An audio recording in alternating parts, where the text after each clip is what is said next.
Hello, beautiful people, and welcome to BipolarLines, your lifeline for honest, unfiltered conversations about loving someone with bipolar disorder. I'm Brooke. And I'm Laura, and together we share our experiences with you. Each week we dive into the messy, beautiful truth and some practical skills that can help us so that hopefully we can help you. Yes. So to our OG listeners and new, if our show speaks to you, please be sure to like, follow, or subscribe to us on whatever your favorite platform is.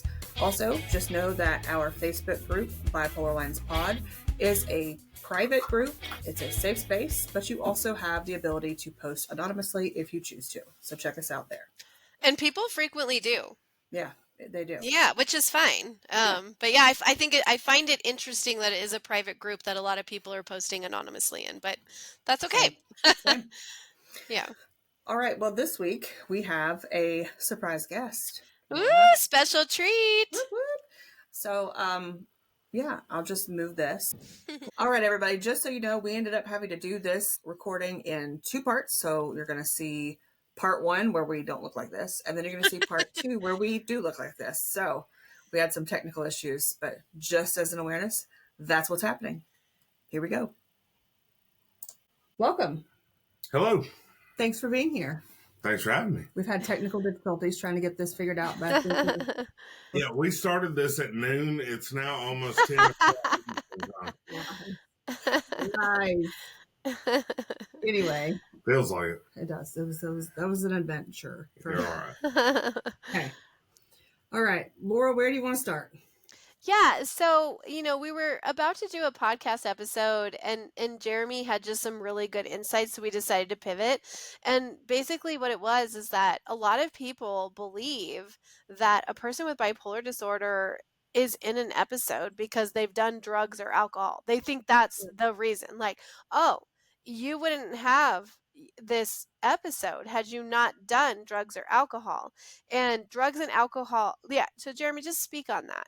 What do you say to people who say that? You know, I actually thought of a really good analogy.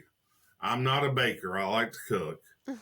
However, if you're trying to make a perfect cake, you have to get the right chemical mix. So if I put too many eggs and too much milk in my cake and I stick it in the oven, I might bake it the right amount of time, but it's still going to be a runny cake. So there's a precursor to that. It's not the action of baking. It's not that action. It's the action of having a chemical imbalance that makes your cake runny.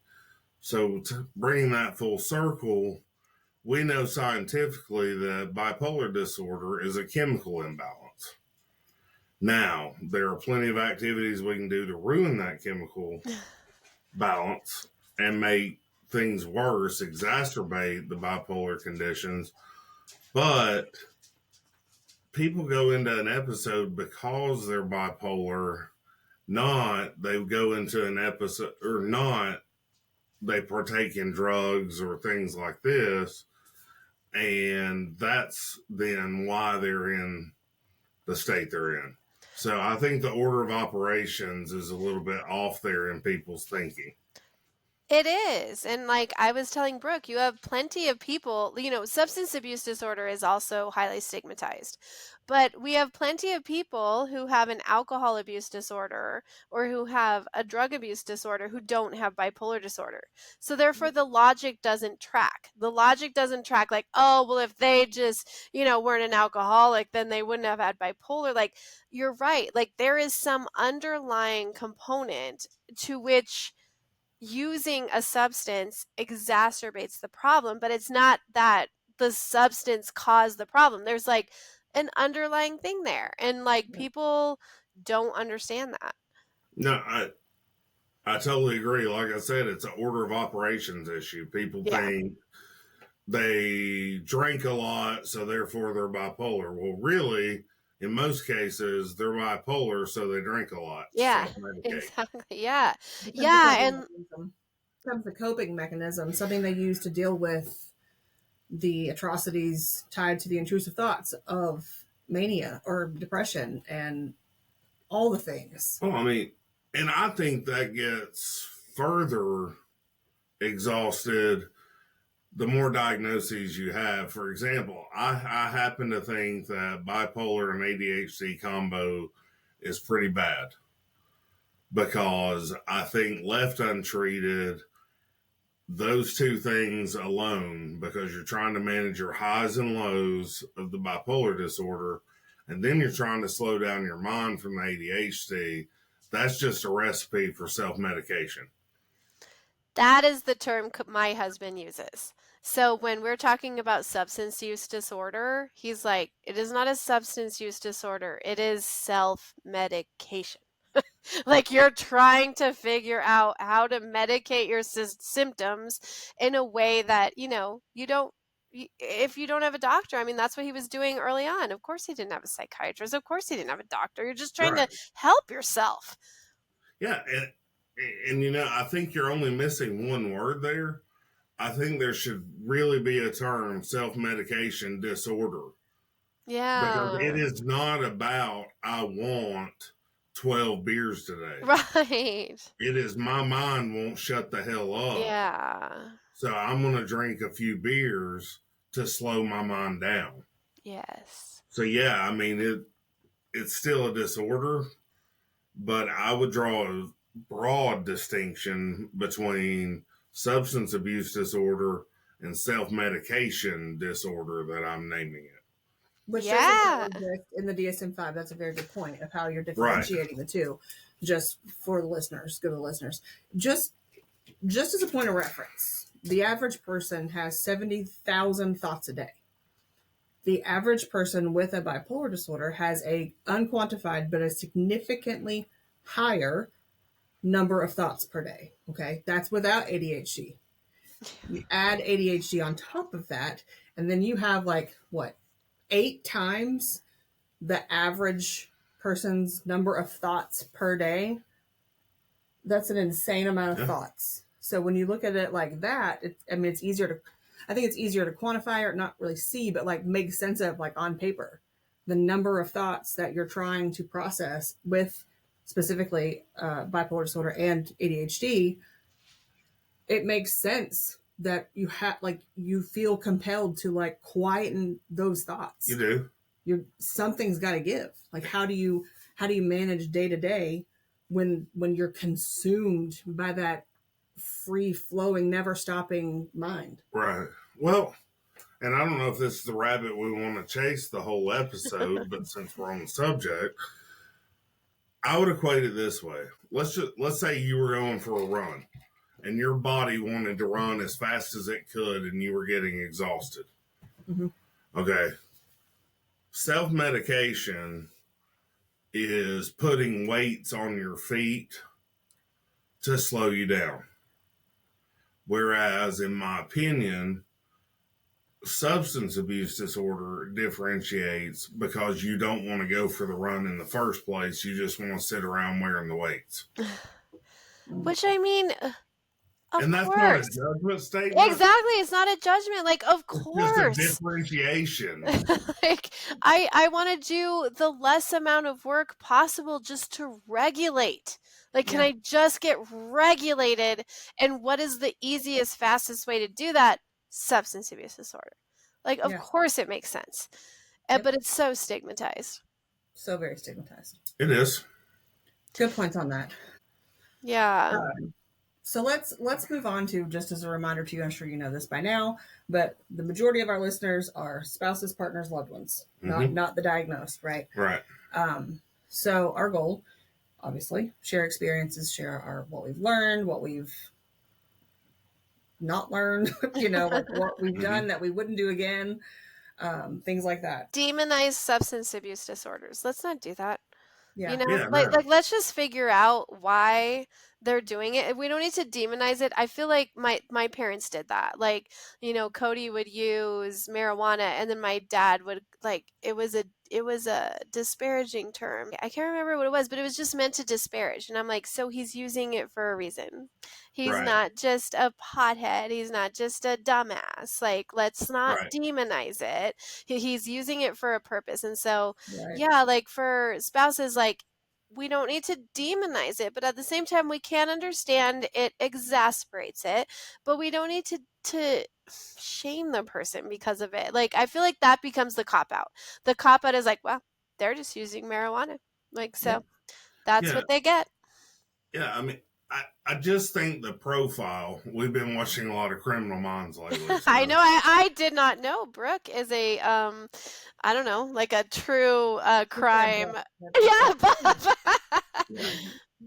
But yeah, the profile for me, for what we would consider a classic addict who does have a substance abuse disorder, to me, that profile is different than someone who has a personality disorder or a chemical imbalance, especially, and their dependency or perceived dependency on substances. Agreed. Yeah, I'm gonna pause right there for 100%. just a second and relate it back to us. Sure.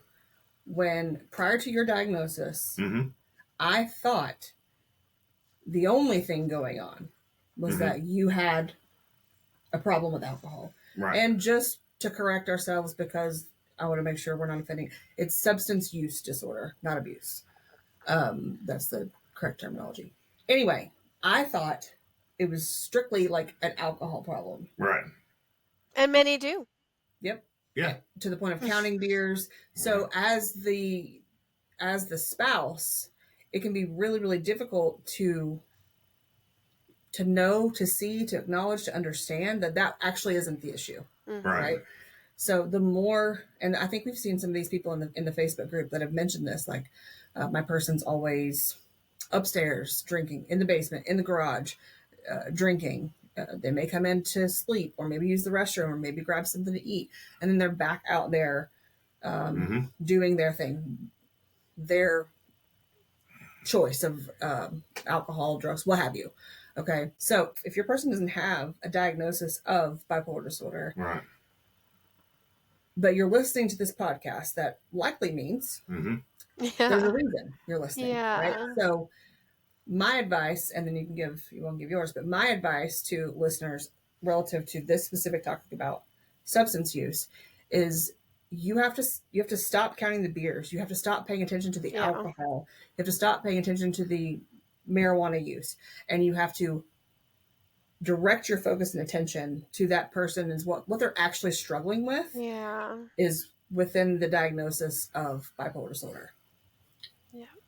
Shift your focus, because it's not all about the alcohol. It's not all about getting drunk. It's not all about getting high.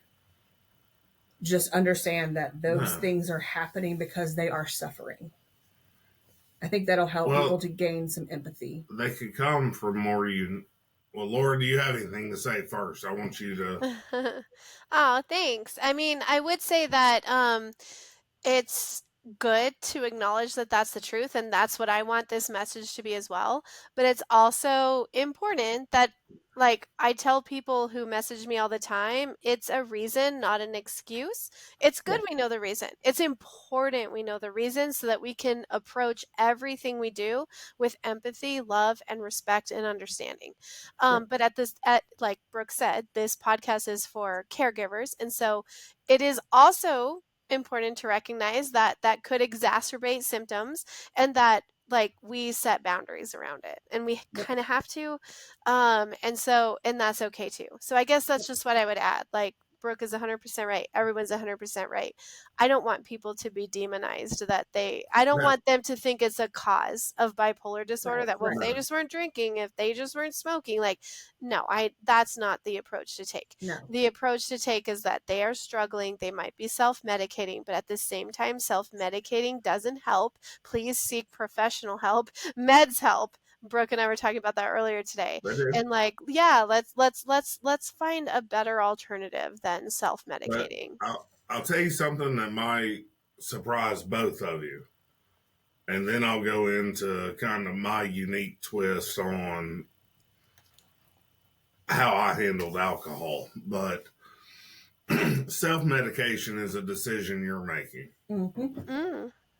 Prescription medication is a decision a doctor's making. Now, I'm saying that to say where we want to get as the diagnosed is to where we understand and trust the doctor and trust the real medicine. But early on, you've got something familiar. I know what beer does, or I know what whiskey does, or I know what marijuana does. And then you've got this other medicine that may result in a week's worth of stomach cramps and the stomach virus. And it's like, my old faithful doesn't do that to me. Yeah. And so it's a matter of truly, I can't stress the importance enough. Yes, a therapist is important, but your relationship with your psychiatrist that can prescribe you the med, you really have to lean into them and trust them to see that as a bridge away from how you're treating it yourself. Wow, that's really insightful, actually. And the other thing is like, what if you don't trust your psychiatrist? Like, trust is earned; it's not given. Then shop for one. Yeah. I went through numerous. Yeah. Before. Are you trying to get my attention? No. But I was going to say, so this is something unique, and I'm only going to tell this story because maybe it'll resonate with somebody out there. It does tie into what we're talking about. But, college, most everybody drinks probably heavier than they should. Things like that. But then it wasn't until a while after college until I started really struggling with, I don't know what we can say here, so really heavy thoughts. Intrusive thoughts. Really heavy, intrusive thoughts. I knew that if I had even a trace amount of alcohol in my system, I didn't want to yield to those intrusive thoughts. Because if I yielded to those intrusive thoughts, I wanted people to know that I meant it. I didn't want people to think, oh, he was drunk, or oh, he had alcohol in his system. So it became interesting. So it became this, I'm going to make sure, whether it's on the way home from work or whatever, I would at least have a tall boy or a stovepipe, whatever you call it. And then that way I had some percentage of alcohol in my system, and that would keep me safe. Wow. And then that turned into, okay, we're slowing things down, we're numbing it, and now I can deal with life by just continuing to drink. So I've heard, I've only heard professionals talk about this. They talk about people who drink alcohol they call it numbing or whatever, but like, you've explained it in a way no psychologist has ever explained it to me. Like, that is literally so insightful. He actually had a relationship with alcohol that was like a savior. Yeah. Like that, like, I went to it to save my life initially. Right. Like, people don't talk about that. Like, wow. So, I mean, it felt good to be numb because not that I'm condescending and think people are dumb around me, but I can slow my mind down and match people's pace of conversation. I can match expectations now. Now let's also. Now I'm not glorifying. No, that's not where I was going. Oh. You have a significantly high IQ. I do. So I want to say what you just said, but also include that, like, where you're coming from is also because you are incredibly smart. What is it? You have a significantly higher on a global intelligence. What's it called? I don't know. He's smart, y'all. So that also. My last IQ test was a 145. Why did you have to have one? I'm in special education. My trade is a speech language pathologist. We normally don't give IQ testing to kids. It was part of a full workup on a PhD certified diagnosis that came out in like a 5-page document. One of those multitude of tests was the standard Mensa IQ test. Yeah. So it just became part of. So that came back as a result of things along the lines too. In that same report were things like, just know that his anger or frustration is more self-directed than it is outward. It was diagnosis of the ADHD, the confirmation of the Yes. Okay. bipolar 1. That makes So sense the now. full workup. And how old were you? Oh, this was 2 years ago. Wow. So interesting. No one's done that to Cody, but I feel like the same would have been true or is true. Not would have been, like he's alive. What is true? Here, y'all. And He's still here. and like he actually had a friend tell him like it's too bad you're a smart bipolar because if you were just dumb like you would just get help and accept what you needed. And I'm like, I don't even know what to think about that even now, but I just remember thinking at the time when it was told to me, I'm like, it's kind of true. I wish he would just like accept things at face value, and he does not. So it just adds in an element of being over analytical. yes, exactly. Yeah, for sure. It does. Okay, let's move on to the conversation you brought up. I probably didn't. You did a couple days ago about the downfall of mania. You said people don't talk about. Yeah, so you all have probably talked ad nauseum about what manic episodes look like, and that you probably even touched on manic episodes are usually followed by a depressive cycle. For you. Yeah, it's interesting, Jeremy, because I was talking to you last time we were on this, and you and my husband have different presentations. Cody lives on the more manic side of life. He doesn't tend to experience depression. The only time he really did was a medication-induced depression because of Abilify. So he does experience the devastation and the realization of what happened in a manic episode, which is horrible, but it doesn't put him into a depressive cycle. So that's what's different about you and him. I've not had a real numb I've not had a real prolonged numb experience. Yeah, it was a numb. It wasn't like I hate life or I'm sad. It was just completely apathetic. Like I'm here and I feel nothing. That's what it was. Yeah. But I know what you're saying. I feel like I understand what you're saying now about we're not trying to glorify self-medication, but also, yeah. Because again, I mean, self-medication put me in grave danger way more times than hiccups we would have by medicine not working. Yeah, exactly. A hiccup happening that medicine's not working, I'm still at home, I'm still safe, I'm not doing anything risky. Yeah. That's not the same with self-medication. Self-medication, you're probably not at home and you're probably in a risky situation trying to get home. Yeah. So the question I was asking was, you mentioned people don't talk about the manic fall, I think. Yeah. So, that's what I was saying. So in some cases, maybe not your husband's, but in some cases not. Like I've said before, we all have our own particular brand of bipolar. I know. I love that term from you guys. And, for me, it usually falls into depression, or there's that, it feels like extreme buyer's remorse. Yeah. You see all the decisions you made and now you hate them all.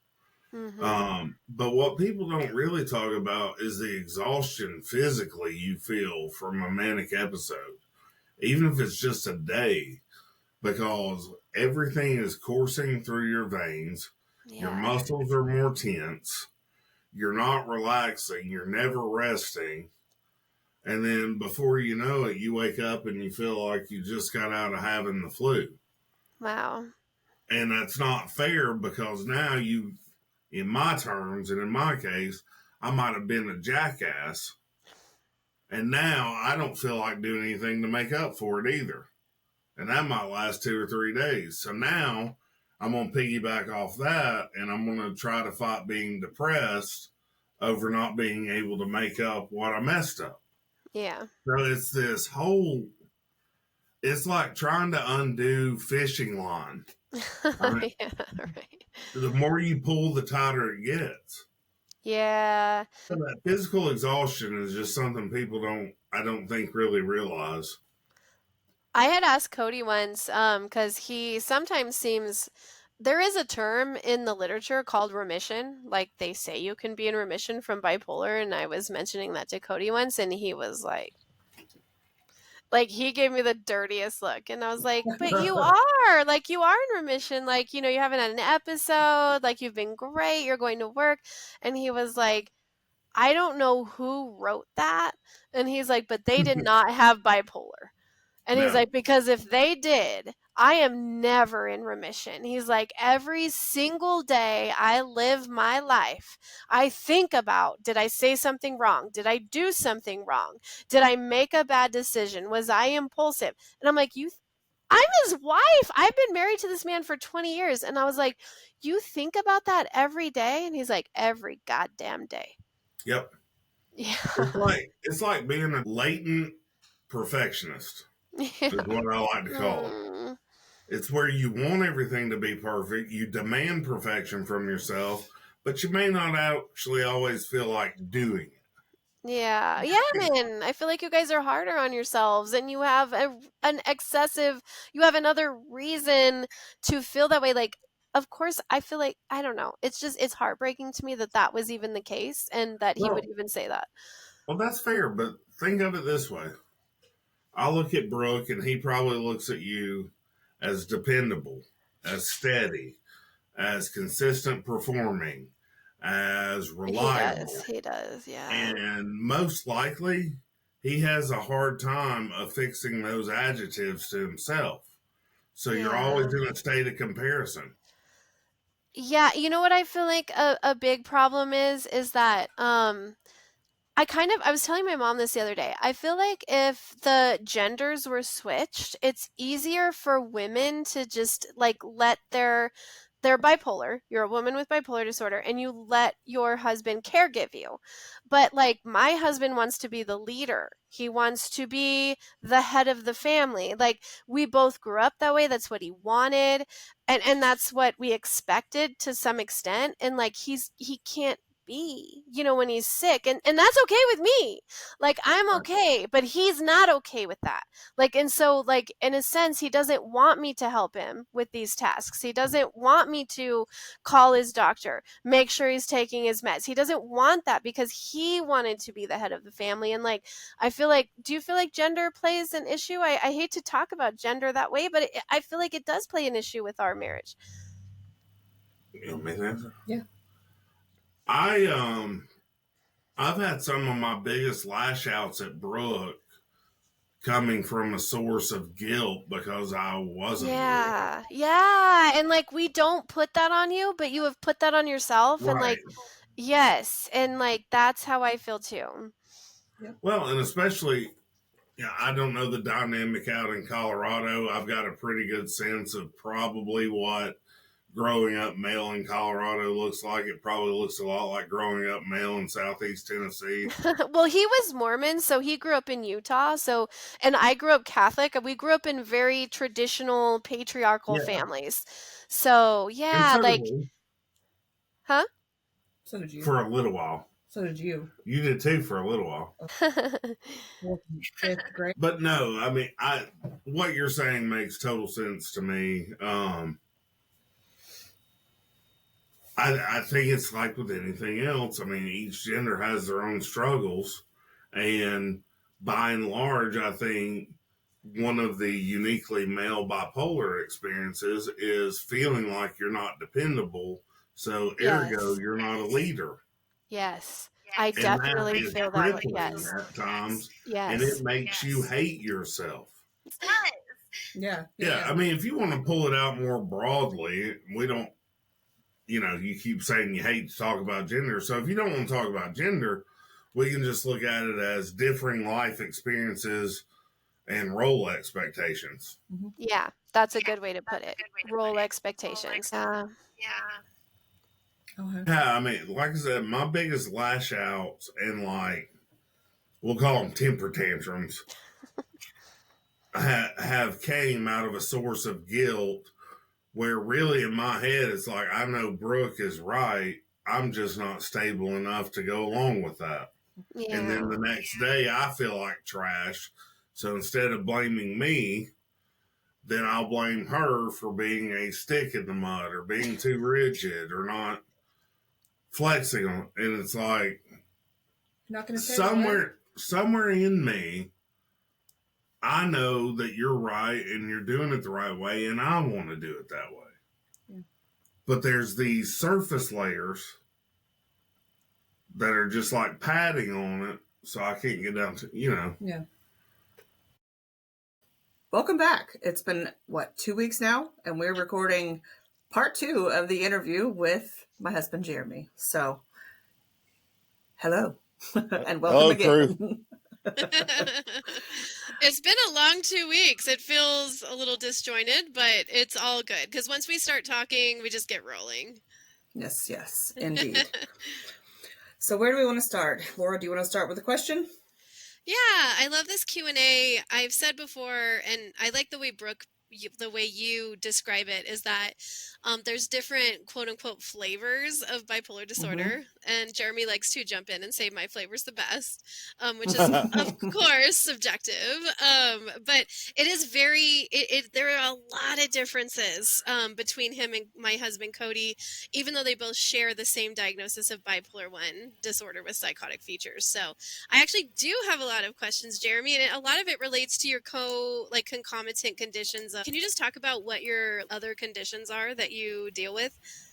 My actual diagnosis is bipolar 1 disorder, OCD, ADHD, and PTSD. I've been told that I've been diagnosed with clinical depression, but I honestly think in that case, it's because my bipolar disorder, I tend to trend toward the depressive side more than mania. Yes. So I'm not going to say that's a misdiagnosis, but I kind of feel like there's mixed facts there. Sure. Yeah, makes sense. So, did you mention borderline in there? Did you put borderline in there? No, I don't think you did. Do you have a diagnosis of borderline? I do not.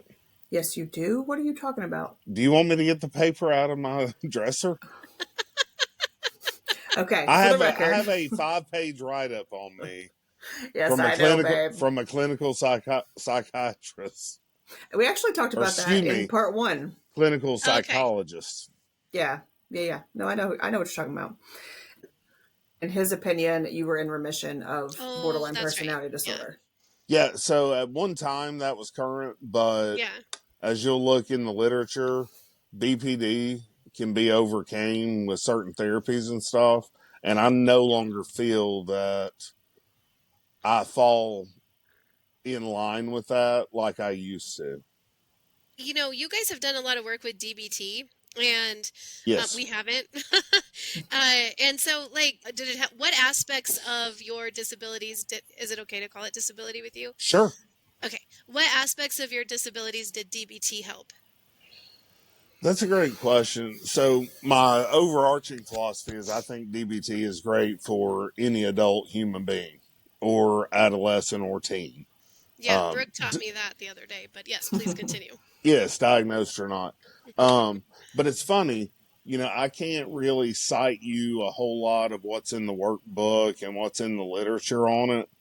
But over time, it becomes something that you adopt. And so some of the bigger things that it helped me with was questioning my initial thoughts. You might call it challenging the facts. I like to call it arguing with myself. Checking the facts. Also teaching me how to ask for things that I need or specifically want in a productive manner instead of acting out and just domineering something to get what I want.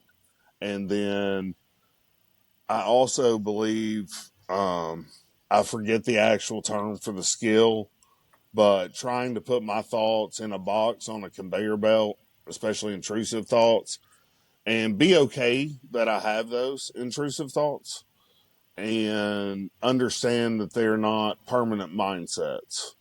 Whereas used to, I felt like if I had intrusive thoughts, I had to sit with them for days and days until they just eventually passed. Oh, man. Because those intrusive thoughts can get pretty dark, yeah? Absolutely. Yeah. Okay. Yeah, that's so interesting because Cody doesn't have OCD or any of those other things. And like you said, you trend more toward depression, where Cody trends more toward mania. So it's interesting to hear your experiences. Also, the age of diagnosis. Like, have we talked about that? What age were you diagnosed? 36, I Yeah, believe. so you're consider a more later diagnosis where Cody was I think 26. you were diagnosed in 20, Maybe in 35. It was 35 or 36. 2018. Either way, it falls into Yeah. what Laura's saying. It's a late stage diagnosis. Yeah. So the skill for those fleeting thoughts, is that the stop skill? It could be the stop skill. For me, I don't typically use the stop skill. I seriously look at a center mindfulness. So the middle path, as they refer to it, I just see those as fleeting moments. Just like you think, for a second that your whole career is in jeopardy, you're going to get fired the next day, things like that. You try to let those be fleeting and argue with yourself and ask yourself if you're being rational, if this is your true thoughts, really questioning the validity, I guess, is what I'm getting at, the validity of those thoughts. Yeah. Okay. And then the other thing for asking what you want, just for the listeners, that's the dear man skill, right? Yes, it is. Don't ask me what it stands for. I just know kind of how it works. Brooke, you said it's a deer man skill? Yeah, and the acronym is what he's talking about. What does it stand D for? So D E DEA. A R M A N. Yeah. And So essentially what it boils down to is if you need to ask for something, you start with a gentle approach. You add in lightheartedness. You acknowledge the other person has interests. You maintain an assertive posture. Um, and then you close out the end, I know, is negotiate. So be willing yeah. to give.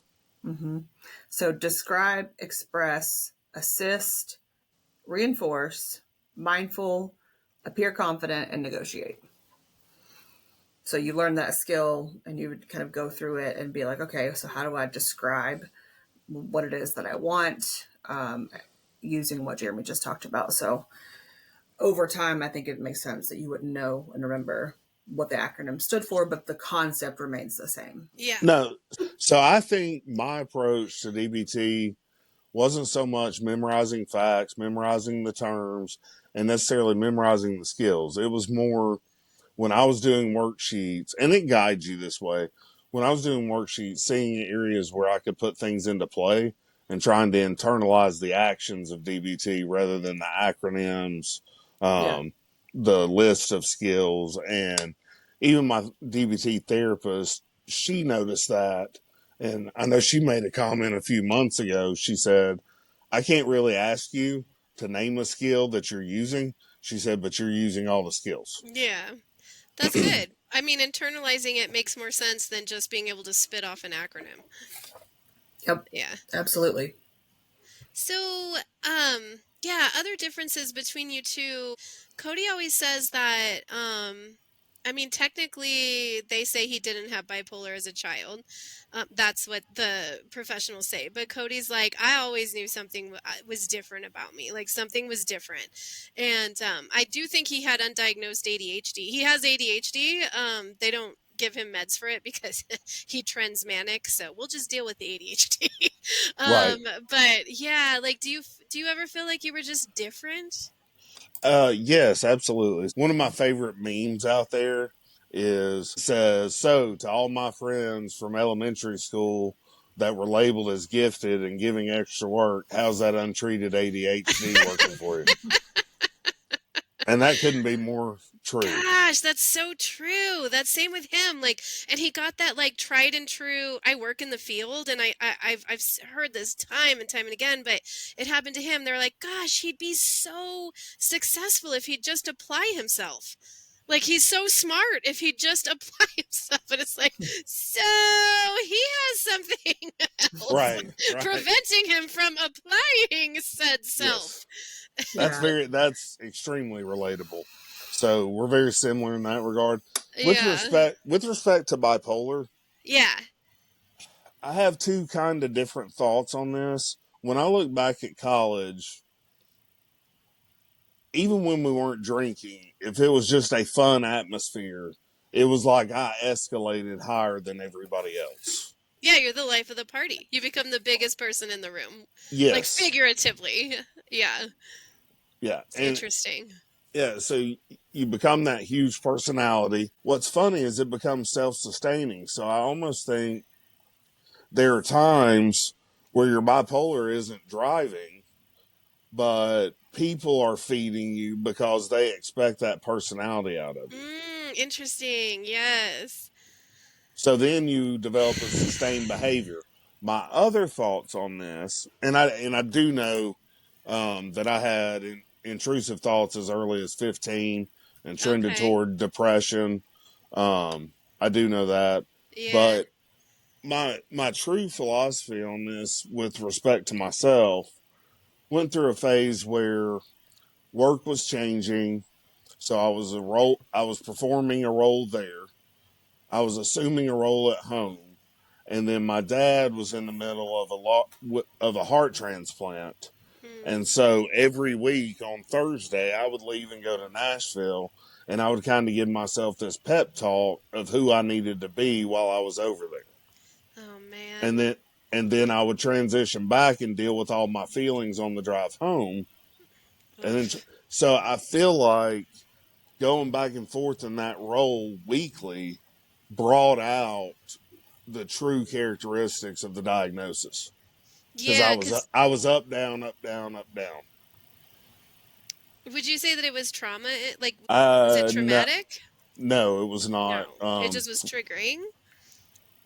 I think the routine I was in of going back and forth in different roles and being a different character really accented and brought out, enhanced, if you will, the bipolar tendencies. Got it. But no, I would, for reasons I'd rather not disclose, it was not a traumatic experience. Yeah, no. I want to talk about when you were diagnosed. It took Cody, I would say, at least 2 years. I knew Cody had accepted he had bipolar disorder when he was able to laugh about it. When did you, and lots of people don't accept it, and it's understandable. Right. I mean, you have an episode and then you're back to you. Right. I put myself in those shoes and I'm like, I'm not sure I would be like, yeah, I have a lifelong mental disorder now. Like, I don't know how you get there. You know, thank God you do. We need you there. We need you there. But how did you get there? What was that process like for you? So early on, I did a lot of comparative thinking to other people. So, for example, a routine drinking habit, like being in a routine of drinking, I would compare myself to other people and be like, well, they do it and nobody judges them, you know, but they weren't doing it to cope. And I wasn't honest with myself. Gotcha. Another aspect is you become self-feeding in arguments with your spouse or somebody else.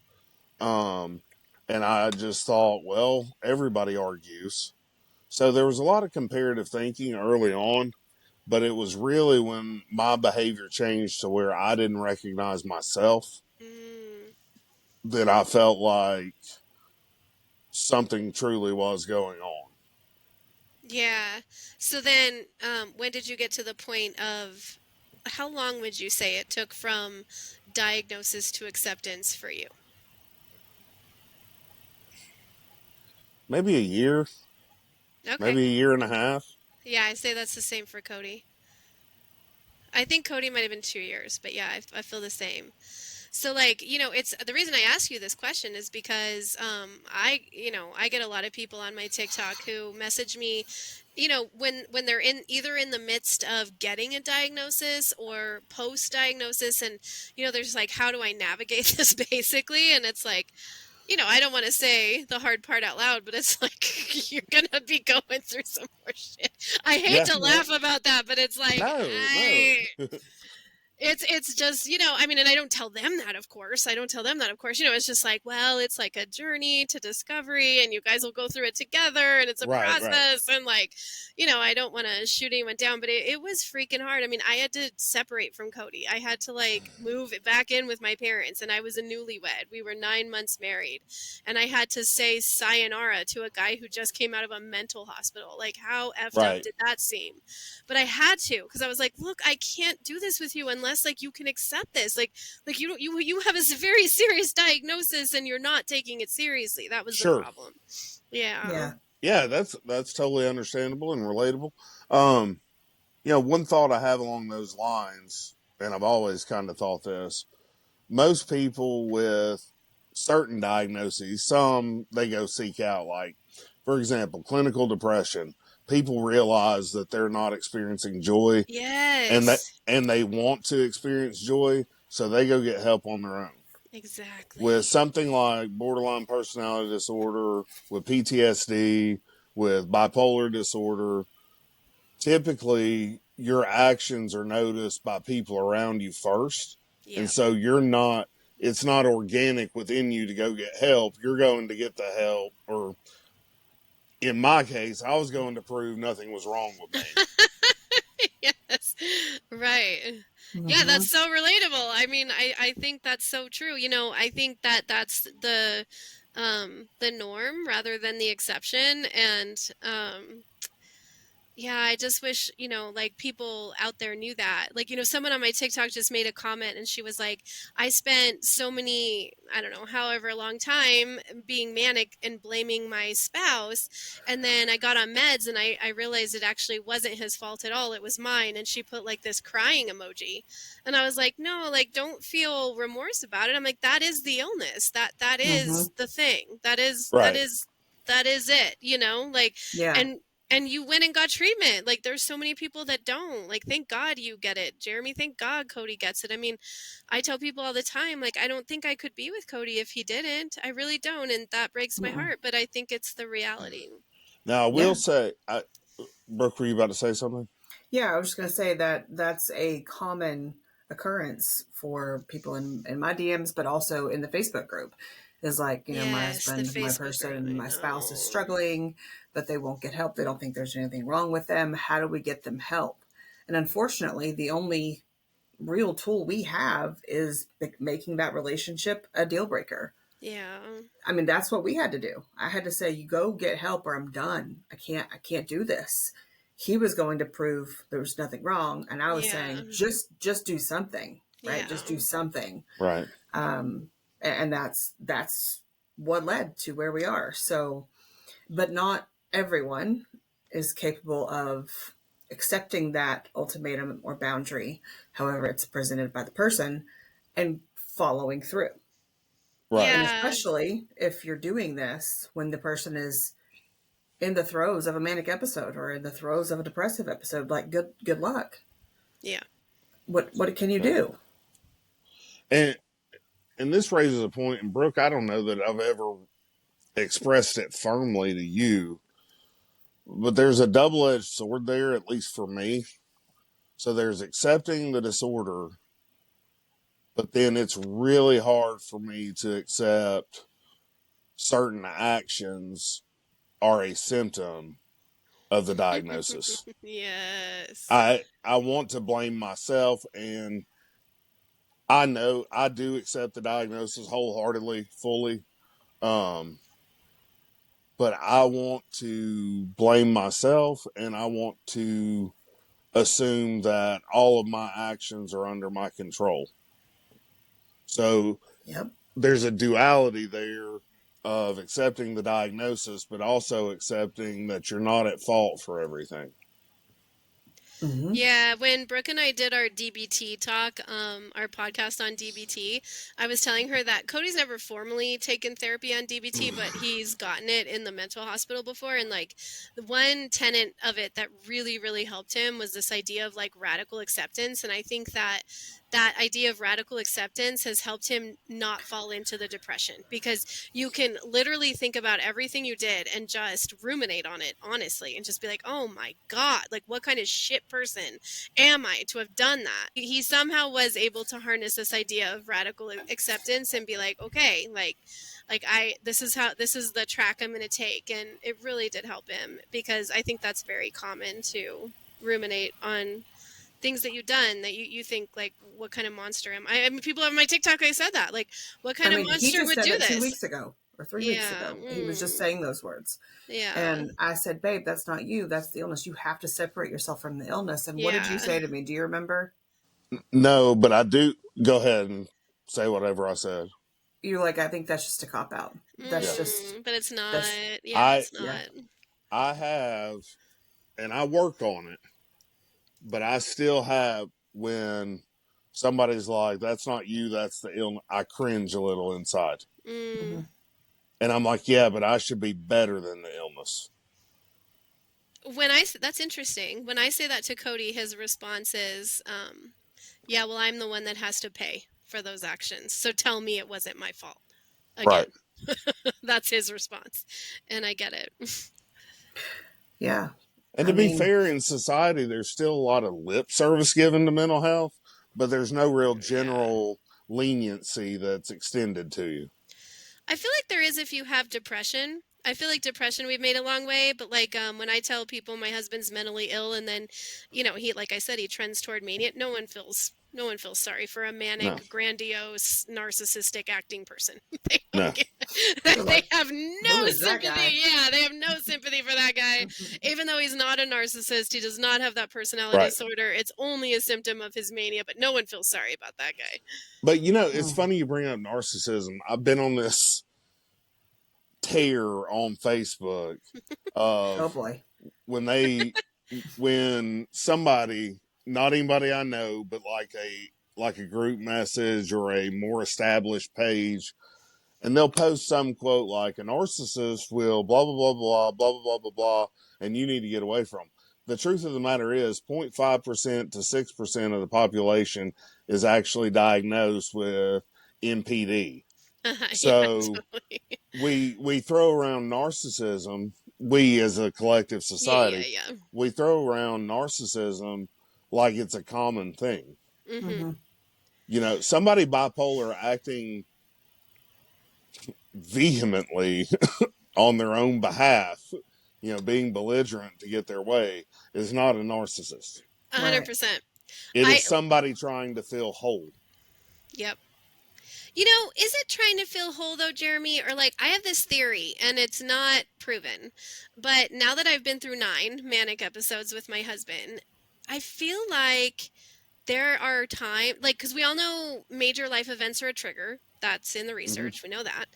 But then I feel like he's acting out traumas. Like there was this one in particular that made me think of this, and it was when we were moving, and moving is a trigger. We know that in the literature.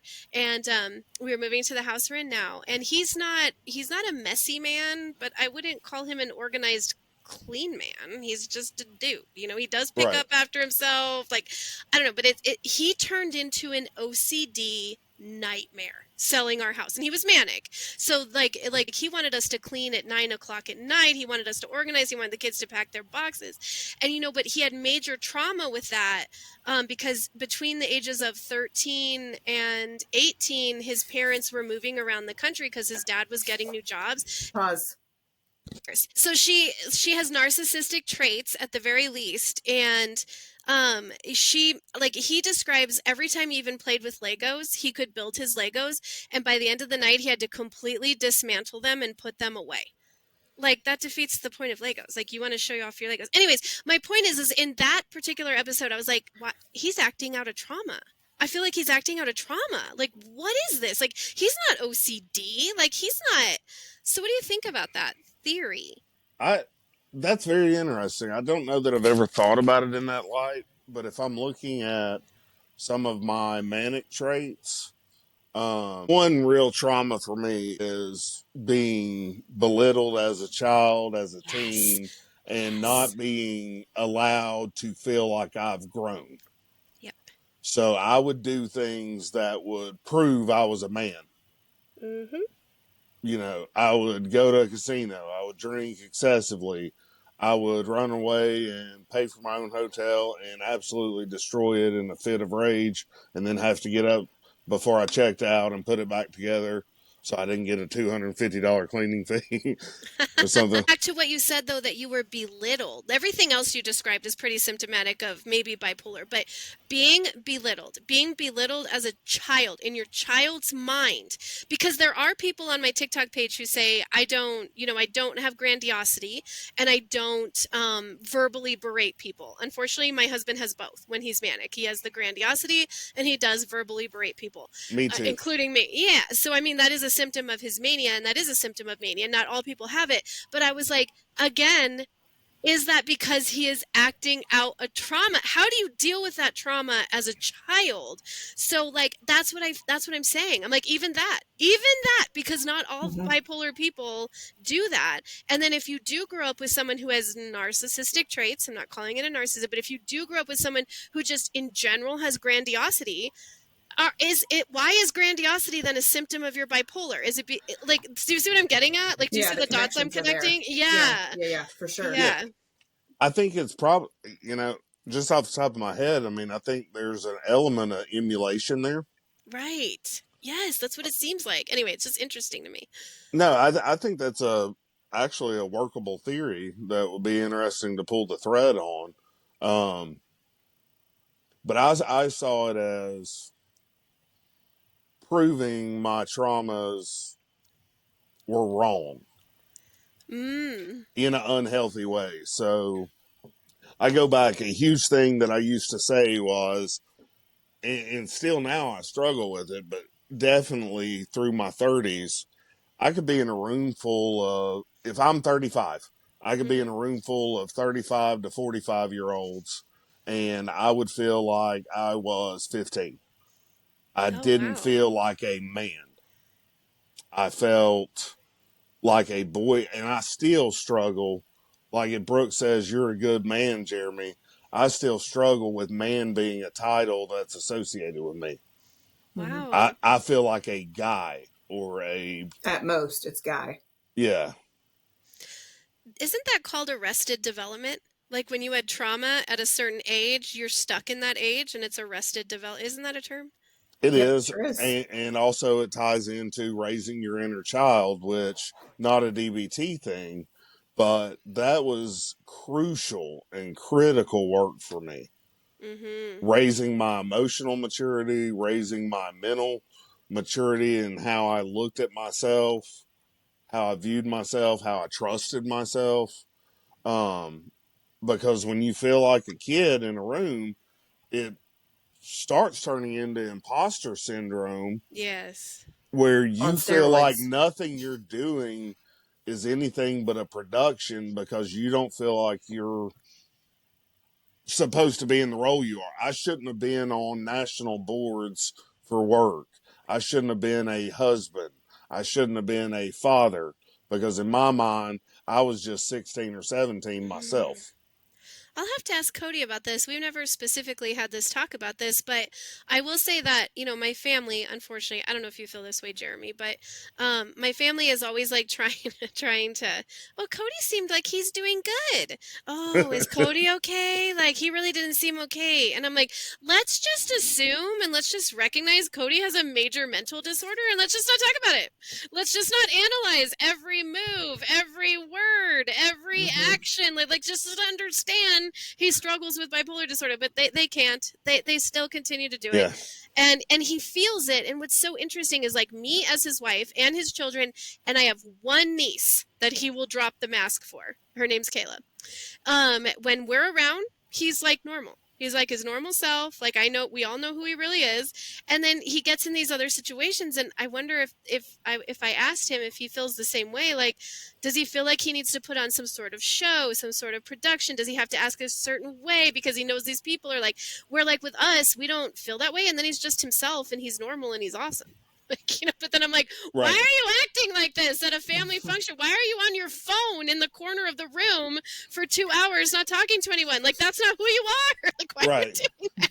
But if you've got trauma associated with family, then it makes sense that you'd be withdrawn in that setting. Oh, interesting. Right. Yeah. More so probably with your family than even his, Laura. Yes, it's definitely with mine. With his, who he does have the trauma with, he's a full participant. But like there are times with mine, and then that's when they're like judging him and like analyzing him and like, or like, yeah, it's just I feel so bad for him because it is like, even if he's not privy to the conversations, he can feel them. He can feel the eyes on him. Yeah, Do you know what I mean? Like, and he's just like, blah. Well, that's a great point, because I am definitely a more subdued person than I used to be around people for the most part. Now, I'm still social, don't get me wrong, but I don't have that grandiose part. And a lot of it is I don't want to be judged positively or negatively, and I feel like Right. people are watching my every Yes. action. Oh, that feels so yucky. Or like my sister, like she'll always just be like, "Is Cody okay?"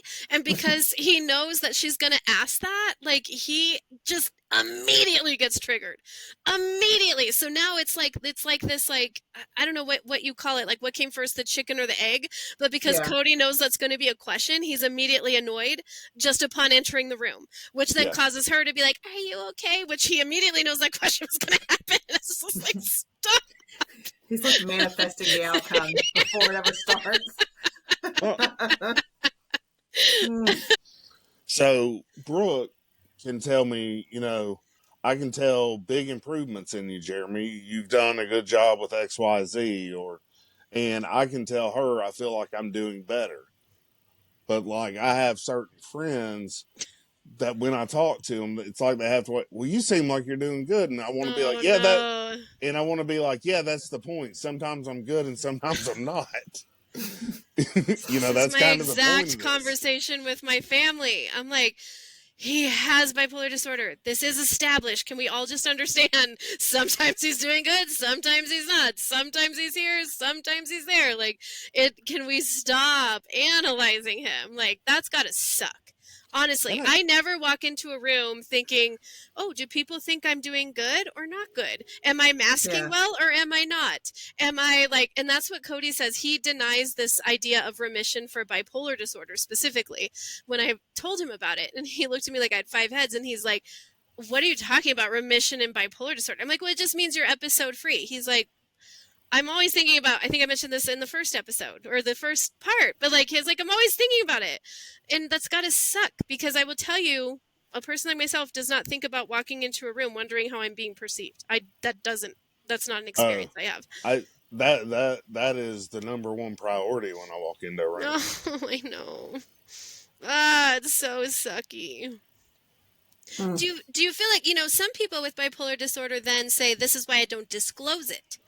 Where Cody would rather disclose it so that people just understand it's a thing, rather come up with their own assumptions of why. Like, he would rather just get it out of the way. Yep, I have bipolar disorder. He'll tell everybody 5 minutes into the conversation.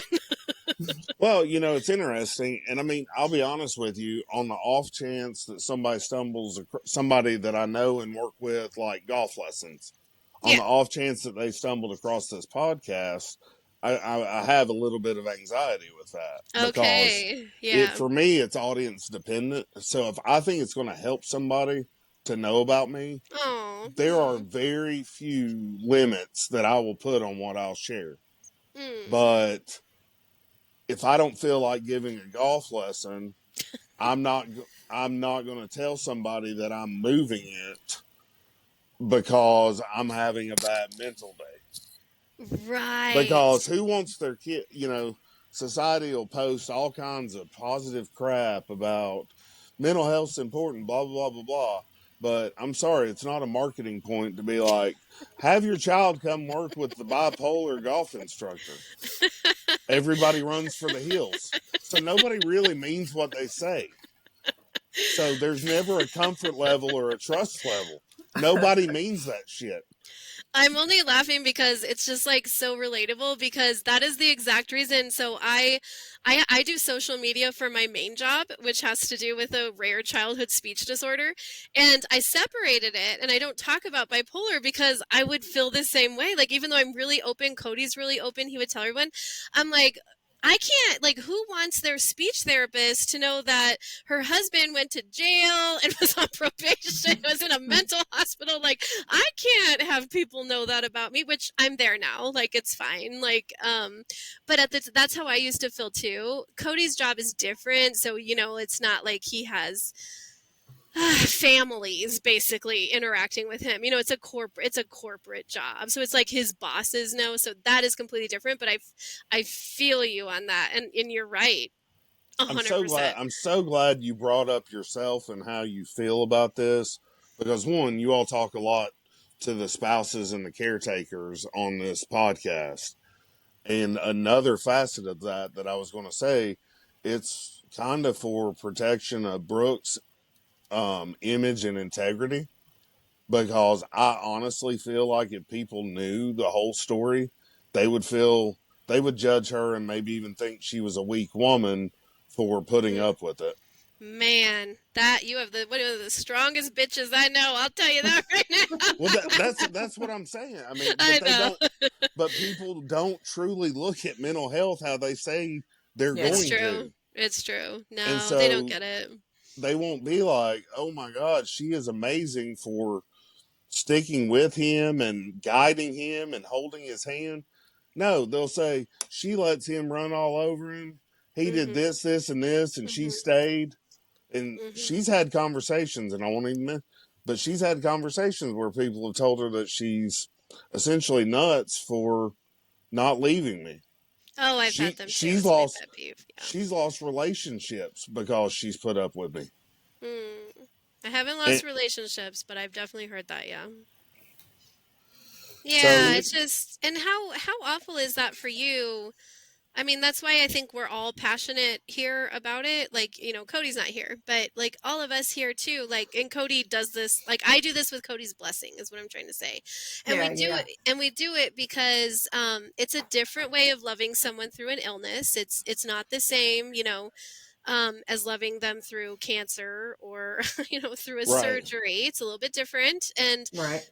but it's possible, and they're worth it. And like the person, I have so many people, even Cody, he's like, thank God you put those boundaries in place. I mean, like, because I had another person on my TikTok say, when I am manic, I'm boundless and I don't realize it. I'm Yes. boundless and I don't realize it. And unless someone I truly love and who truly cares about me puts a boundary on me to put in some bounds, like, then I finally got better. But otherwise, without that, I wouldn't have gotten better. And that's what people don't understand. They think boundaries are mean. They think that it means you don't love them. They think it means you don't support them. And at the time, like Or when you're there to control them. control them. Yeah, and at the time when someone's manic, like, oh, he's going to get mad at, yeah. But mania is going to be mad at you. Like Brooke says, the illness always wants something. Yeah, and it's not your absolutely. person. It's not the person. And so once Cody comes out of it, he's complete. I'm assuming you're the same way, Jeremy. Like once Cody has clarity and comes out of it, he's like, oh my God. It's like, yeah. Yeah. I could not love Brooke any more than I do. I mean, I love her with all my heart. But if you look at snapshots in time, it looks like I don't give a damn about her. Yeah, exactly. Yeah, exactly. And I don't. Yeah. And I mean, we don't know laugh. how to. I laugh because it's not true, so I can Yes, laugh at it. exactly. But, yeah. Yes. I don't know how to, reconcile that. And again, and I'm hammering this point for people listening, not necessarily for you guys, but there's so much lip service given to support of mental health until it comes down to the brass tacks. And then people really don't accept mental illnesses as an actual diagnosis and condition. Yeah. It is seriously like asking someone with cerebral palsy to hold their right hand still. They can't. Yeah. It No. moves. Right. It Mhm. it Yeah, moves. So it does. to get frustrated and say, hold still, that's like telling me don't be manic. Yeah. Don't treat your family like that. Hmm. Right. It's like Or get out of someone, bed. Get over it when you're yeah, depressed. on the depressive side. Yeah, for So sure. That just reminded me of something. I have a question. Sorry. Go ahead. Finish what you're saying. no, I was just saying it's so incredibly frustrating and insulting. Hmm. Totally. I can't stand happy comments about mental health and supporting. It is just lip service unless Yeah. you're living it like you two. Yeah. It's true. It is And lip there are times service. we fail at it. Oh Let my me be God. very clear. I feel more than Brooke for the record, Jeremy. No, I don't know about that. I don't know. I do. I'm a little Scorpio spicy. Like, I'm sorry, You are spicy under the. I have to get my digs in. Even though I know it's like counterproductive and I know I shouldn't do Yeah, it. but if you think about it, you're running a race, and intermittently we throw a pit of quicksand in there that you've got to still navigate. So yeah, you're going to screw up. Yeah, we are. Yeah, it's true. For sure. But I think to that point, what you were just talking about would be there's a disconnect for a lot of partners, spouses, and loved ones on the separating the person from the Yeah, oh, illness. big time. So much so. Huge. Because there's no way that I could maintain this relationship with you if I believed that the things that you said when you're manic or the things that you said when you're depressed were intentional. Agreed. Like there's no way, Yep. right? Right. So And you take that. I'm very fortunate to have that grace extended to me by you. Well, but it's not just grace, it's understanding. And Hmm. like some spouses that we talk to are just literally resistant to educating themselves. Brooke and I are like, educate yourself, educate yourself. Please. Yeah, and they're just like, I don't know, it's just so hurtful and I just don't get it. And it's like, but you would get it if you just educated yourself. Like Yeah. I know it sounds like so trite or whatever, but like that's really what it took. So when I read the books and there's person after person after person describing this as a phenomenon and not just a personality flaw, which is what I believed it was, I was like, wow, I guess I just married a dick. That's Right. what I thought. And Yep. then I hear story after story. Then I start to realize in my head, I'm like, wait, this is a symptom of a mental Hmm. disorder. And I remember telling my mom about it and her too being like, what? Like Yeah. that can be a symptom of a mental, like, and it was hard to understand. We honestly didn't believe it. We didn't understand it until it's pounded into your brain through education. And Yes. then now it's very easy. Now I'm Yeah. not going to say it's easy. When he's saying it in the moment, I'm like, "Oh, you MFer, like I'm going to come back at you." Yeah.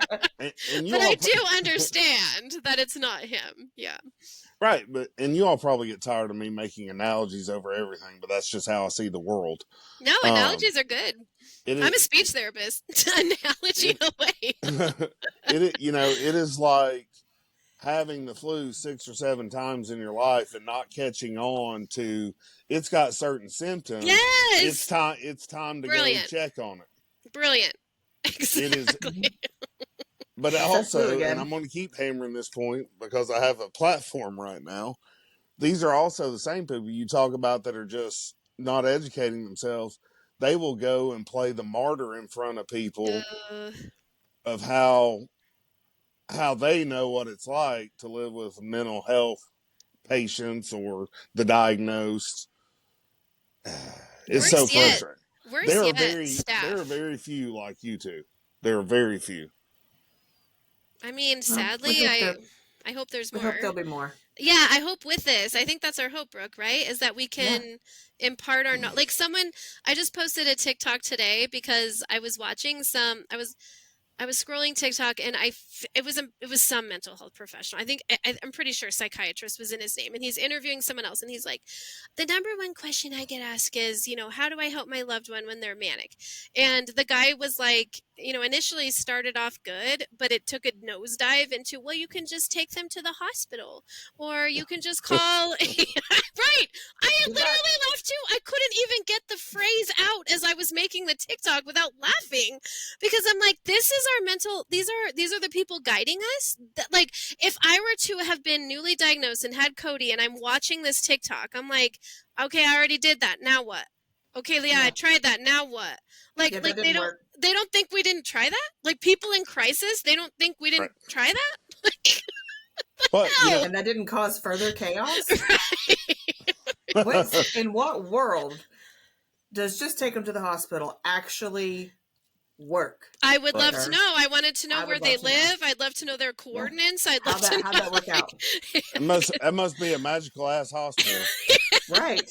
They live on some land of unicorns that, we only have access to through TikTok, I guess. Right. Yeah. Wow. But to be fair and not come across solely judgmental, but also be relatable, it took a long time for me to start identifying when I was growing into mania.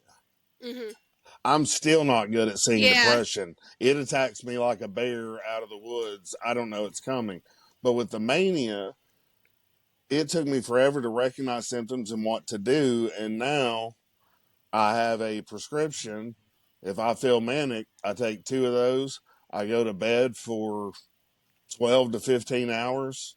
And when I wake up, it's like it nipped it in the bud to a degree. It made it manageable. I love that for you. I love that. Brooke calls them PRN meds for you, and yes. I feel like Cody just was never there. Like, we didn't. He is now. He's not using the anti-psychs as a PRN, but he's using sleeping medication as a PRN, which he's never done before. After 9 episodes, and so now I do feel like, he's like, if I'm just laying there and I'm not sleeping, I'm like, F it, take the effing meds, Cody. Yeah, like, just freaking take them. Yeah. Yeah. I think it's like kind of a similar to what you were saying too, Jeremy, is that you just don't want to be like, I can do this. I can just fall asleep. I can just be better. I can just do this. And like, we have, unfortunately, like, and my family is predominantly with this mindset of like, pull yourself up by your bootstraps, like, be a man. They even say that, be a man up. Like, unfortunately, the men in my family say that, and they've got issues too. Like, no shade to the men in my family. I mean, there's issues too, but their issues weren't bipolar. Right. You can't man up bipolar. Come on. Like, it's not going to happen. And so, like, I feel like logic it or rationalize it or talk it out. You just can't. You can't. No. And I do want to say, so I don't sound like I'm sitting on a throne. No, you don't even sound like that, but okay. Well, again, I'm always analyzing how people might be receiving what I'm doing.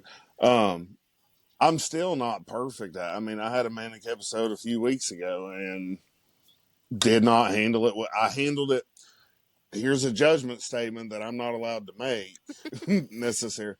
But in my opinion, my take on it, instead of saying, well, it was the mania taking over, I feel like I handled it lazily. I feel like I didn't do my job. Oh, man. But why do you feel that way? I know. Because if I've kept myself out of mania once or twice, I should be able to do it every time. Yeah. You know me, Brooke. I feel like I feel like I need to bat 1,000. I know. In every situation. So I think the only I'll never be satisfied, because you can't get this perfect. Right. And it will always eat at me how I handle situations. And to me, if I'm on the outside looking in, to me, that's one of the saddest things about the illness. Yeah, yeah. Is to know that you're never going to be fully whole like, quote, normies. Yeah, I feel like Cody would say that exact same thing, Jeremy. Maybe not phrased the way you did, but he's told me before, he's like, when I'm trying to like pep him up and be like, look at everything you've done, look at all you've accomplished, like, look at everything you have, everything you've persevered, look at all the things that you've done. And he's like, imagine how much I could have done if I didn't have bipolar disorder. Yep. Yeah. There's always something else that we could do better. Yeah. And I say that, and I feel like the audience might nod along and be like, Well, yeah, everybody feels like they can do. No, it's almost like a perpetual letdown.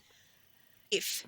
It's a grief. Like with me, Mm-hmm. oh, I could have done this better. That's just a disappointment. That's just Yeah. like maybe a lost dream. I don't have a visceral reaction to it, like where it is visceral for him. It is a Yeah. grief. It is what could I have done had I not had this? Like a grieving Yeah. process.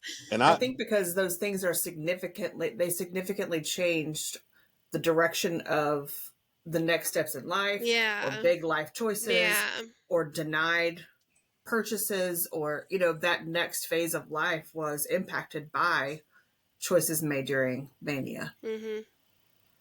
What do um, you think about that? no, I agree with that, and Brooke and I have had numerous conversations where I have shouldered the blame for everything that's negative about our life situations. Mm. Mm-hmm. It's my fault we don't live in a different house. It's my fault that Brooke's car is not better. Because if I could just have held it together, I had a good career and things would be a lot better. And so Did there's a lot of guilt there. And I don't know if Cody's like this, but it gets compounded with my mania, because after my mania, it is like extreme buyer's remorse. And Mm-hmm. Oh God. I almost immediately go into depression, in So a he dangerous depression. I know you Yep. do. He definitely has that buyer's remorse. Like I can vividly see in my head him coming home and we're in an exact spot where something very bad happened in his last episode, and when he entered that spot, like, oh my God, his cries were like it was like I could see him remembering in real time and feeling that remorse. You can't help but feel like, because of your deficiency or disability or diagnosis, whatever word we want to use, it's like, if I just overpowered it, then this wouldn't be an issue. And you hold out this empty hope that you're going to overpower it someday, and then it just hits you like a ton of bricks randomly. You're never going to overpower it. Yeah. No. That's got to be hard to come to terms with. It has to be. Well, I mean, I think. who the hell wants to play a video game knowing that you'll never beat it? Mm. You know, the Yeah. object in life is to advance. And I'm Yeah. essentially being told I can cope with this and handle it better, but I'm never going to advance past this level. Wow. I'm Your analogies are good, Jeremy. I like your analogies because it makes me think of like he is able to work, which is not the case for a lot of people. But it's because he initially was a software developer. Developers write the code and he was effing the code up when he's panic. You don't want to be the guy that f's up the code that no, changes the price on Richmond homes, which is what he right, did. So, anyways, that was super stressful and caused a manic episode. But now he's something called a QA tester. So he has the background of a developer to be able to develop code, but all he does is test the f ups, which is great. All he does is right. catch f ups of other people. And so this is a great job. For me, this is fantastic for him. It's very low stress. He never gets in trouble. Nothing's ever his fault. He's just the one looking for it. But he knows that he could make more money. And so, I mean, that's our current talk right now, is that now that he's off probation, wants to look for another job. And I'm just like, but this job has been so good for you. Like his bosses are amazing. But it's exactly what you said. Like, what do I do as a spouse where I'm like, this is good for you, for your disability and for what you can handle and what you can do. You're doing amazing in life. But for him, he's in a video game. I'm telling him he's not allowed to advance. I'm saying, like, you know what? Don't go to level 9 because level 8 is really where you're good at. Right. Like, like that And Yeah. analogy really hit me hard because, like, that's where we're at. That's the and then conversation. we see you guys getting to play level 9 and 10, and Yes. I'm not at level 9. I'm still on level 8 with you, babe. Aw. Don't you worry. you're what We're now? on level. I said I'm not on level 9. I'm still on level 8 with you, babe. We're going to ride this level No, 8 together. no, Yeah. no. You're.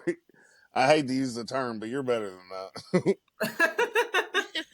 that. But yet, man, you touched on something I could probably talk on for hours, and that is the career of a bipolar person. Yeah. That That I should be a mean, next topic, Brooke, actually. Yeah, for sure. I like Because that. I've had people who have, like I've had people message me from Singapore and it's like, my husband's a very renowned lawyer in this area and he's in a manic psychotic episode. What the F do I do? I'm like, Yep. oh, I, he's torching his name. That's what's happening. He's Yep. torching his reputation. I don't know, like, what you can do. at Yeah. 33 years old, I was elected the vice chair of the Federal Laboratory Consortium, which manages and directs all research and technology transfer, so patents and copyrights, for every single lettered agency from the USDA to the CIA Oh, to, wow. and boy, you talk about something that I couldn't cope with, but then I had all these accomplishments and they felt empty because my pay scale never went up. I was never rewarded positively for it. Um, and that really took a toll on me. And what killed me, I'm not going to get into the full story because I'd have to explain the dynamics of how a government contracts award work. but, um, But I knew that I was working ridiculously hard and my boss had no idea what I was doing because he couldn't even spell my occupation.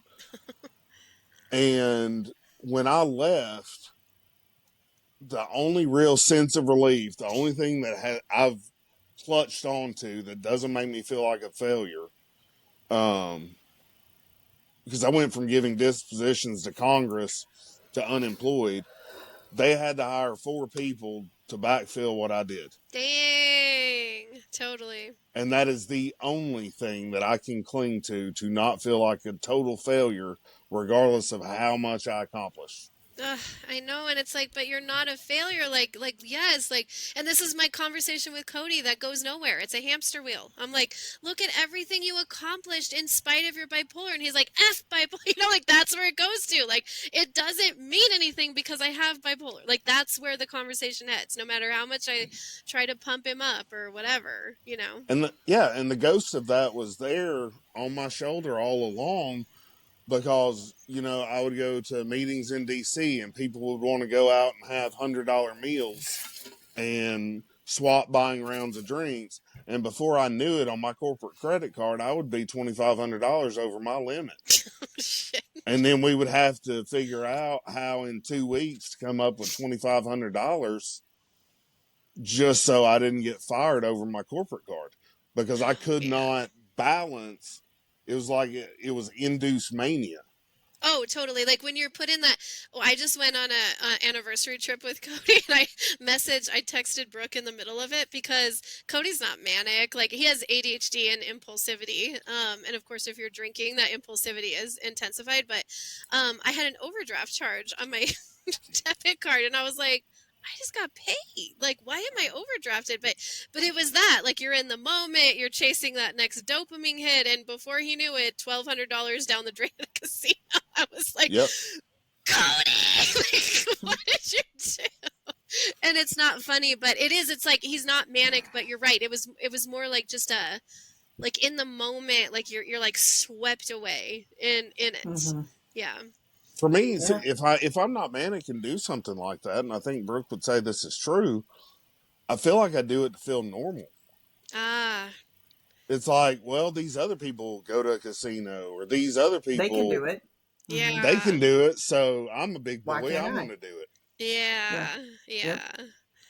But then Just like I can't any handle it. chance you get to point out that I lost money on our honeymoon because of the casino, he will tell every person that will listen. And I'm like, But now finish that story. If you're going to bring it up, finish that story. what? That I didn't know what I was doing? Because I didn't. Right. And you were down how much? Do you even remember? I don't even remember. $500? You got down $650 in an hour and a half on I slot didn't even know what I was machines. doing. And I didn't even know I was down $650. That was the thing. I had no clue. And then what happened? I swooped in and saved the day. I came back and won $800 playing blackjack in 2 hours.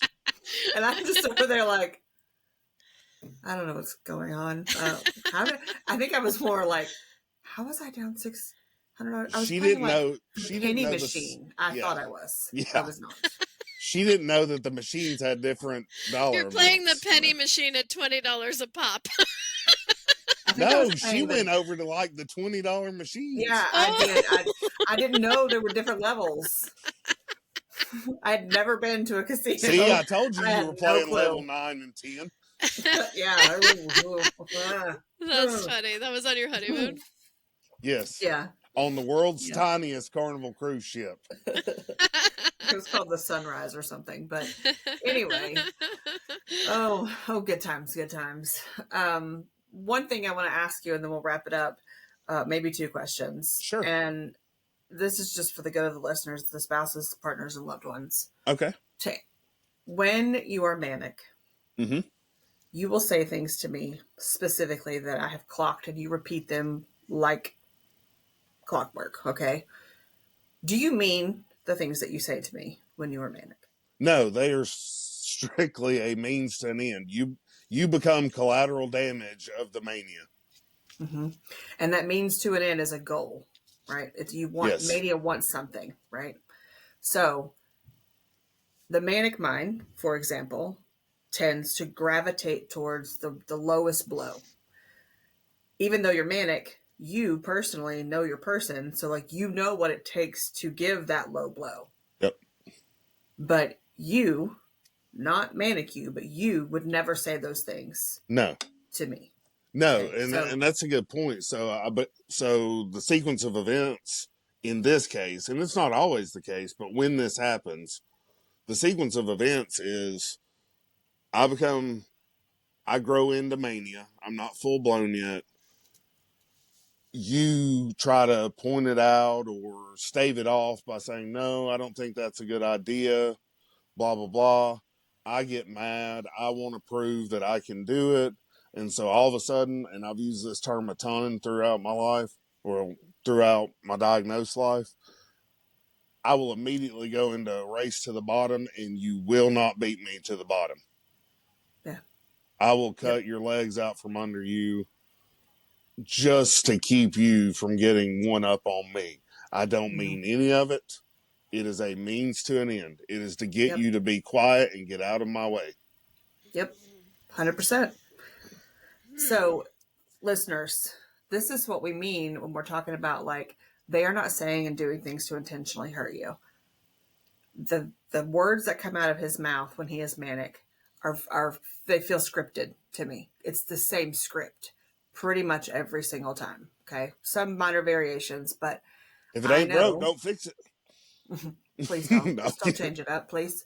But yeah, it's just I wanted you to hear it from him because I think it's really, really important for you to recognize that like that's my husband. That's how he sounds. That's what he looks like.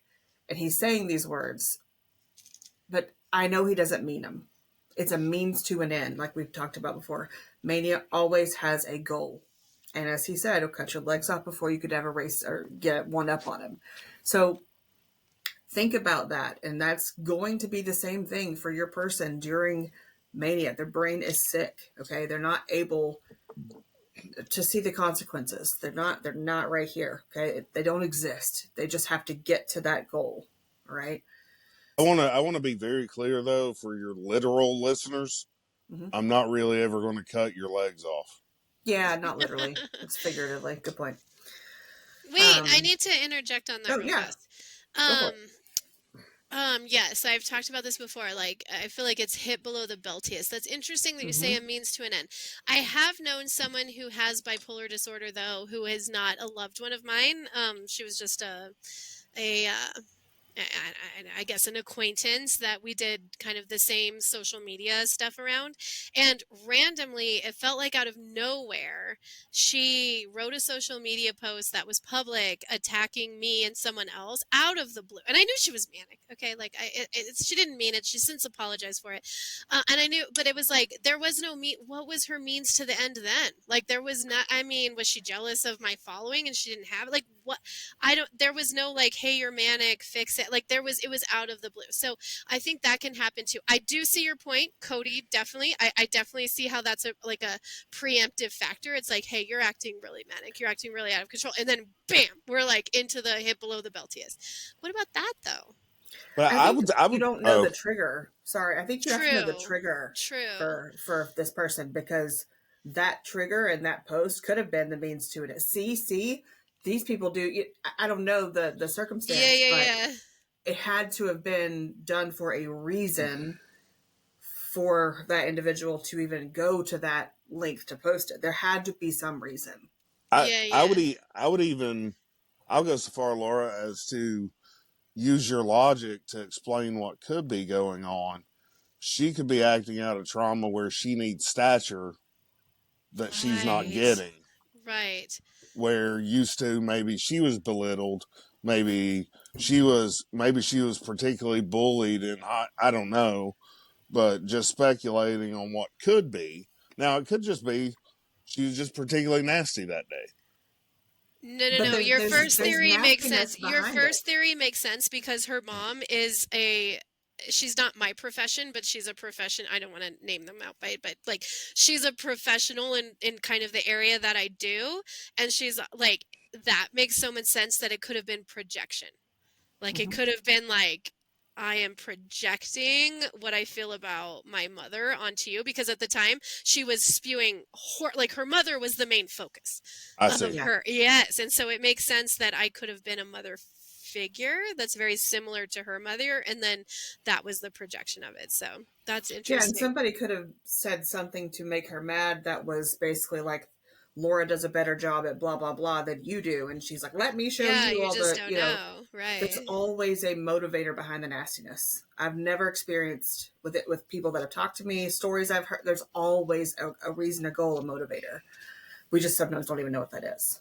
But Well, So I Brooke, you learned said, oh, something from today. Like that like I just knew it was a thing. I don't think Cody and I have ever talked about the motivation behind. I mean, he just always he just resorts into a puddle of like, I'm so sorry. I never mean that. I would don't ever believe me. Like whatever he's like, whatever that guy says, it's never true. Don't ever believe him. I never Promise me believe you'll him. never believe him.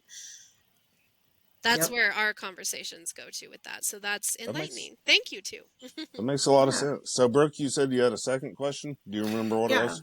Yeah. My last question is going to be tied back to like after the manic episode happens, as the spouse who is still not necessarily us, but, and well, it was us. I mean, we were there. I was there for sure. Trying to reconcile, my person was manic. This was the illness, not my person. There's this need to validate the loved one's feelings. So if in this example, I'll say myself, you said things you said things that were hurtful. You did things you should never have done. Right. So I want to talk about it. And I've been there and I'm like, why did you do these things? Why did you say these things? And how dare you? This was so disrespectful. Like, who do you think you are to treat me like that? Blah, blah, blah. Okay. So we're having that conversation, right? If you're able to separate your person from the illness, at some point, I think you get to that place where you no longer have to have that conversation. Okay. For me, because you dive real quick into depression after mania, it is often even harder to have a conversation with you about it because you're not well. You weren't well in mania and now you're not well in depression, right? So there are multiple other people who are in the same spot where, just let's talk about the last manic episode that you were definitely rapid cycling. You kept apologizing, and I said to you, babe, please stop apologizing. I don't need you to apologize. I want us to work on figuring out the reason why this is happening, the reason behind that trigger, right? So just for the good of the listeners, hopefully you'll get to that point. But I want you to kind of talk to and speak to what it's like to have to justify actions from a manic episode. What does Perfect. that feel like? I can sum that up very quickly. Think about your most embarrassing moment in your life, and I want to bring it up periodically and make you relive it. Hmm. It is the last thing I want to do is talk about it, because I don't want to hear what I'm already dwelling on. I know I hurt you. And it's just better for me for you to understand that I realize I hurt you and I realize I shouldn't have. And I don't need to hear my words again because that just drives the shame further. That is, I say that knowing full well that's not entirely fair to the loved one. I realize that. But let's just say, I don't know, a school teacher in school walked in on you naked while you're changing in the gym. And just every so often, let's talk about how you felt when you were exposed to, Yeah. it's like that times 100. Mm-hmm. Let's talk about why you called me a low-life bitch and I don't blah, blah, blah, blah, blah. There's no reason. Yeah. There is no why, really. You Yeah, were so let's talk about collateral damage. You were in my way of my means to an end. that. So Mm-hmm. I had to clear you out of my way, and that's always my answer. Yeah. So why do we have to say, and I get it, I know you all need closure, and again, like I said, I'm saying this knowing full well it's not fair, but to be like, yeah, but you went to the casino and you lost $600. No shit, I know I did. Okay, can we move past that? I shouldn't have. We didn't have Yeah. it for me to blow. Yeah. That's exactly how that conversation So it's getting to the point where you don't have to have that conversation because you're able to recognize that, like, yeah, I can separate my person from the illness and I'm still pissed. No, that doesn't, it doesn't work. Like, me,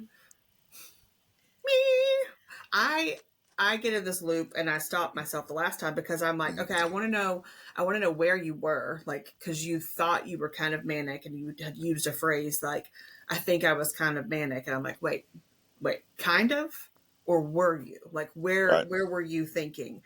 And then I have to stop because that gets too close to, the no-no zone that we won't talk about because you'll go plummeting into depression, but you're already there. So my point is,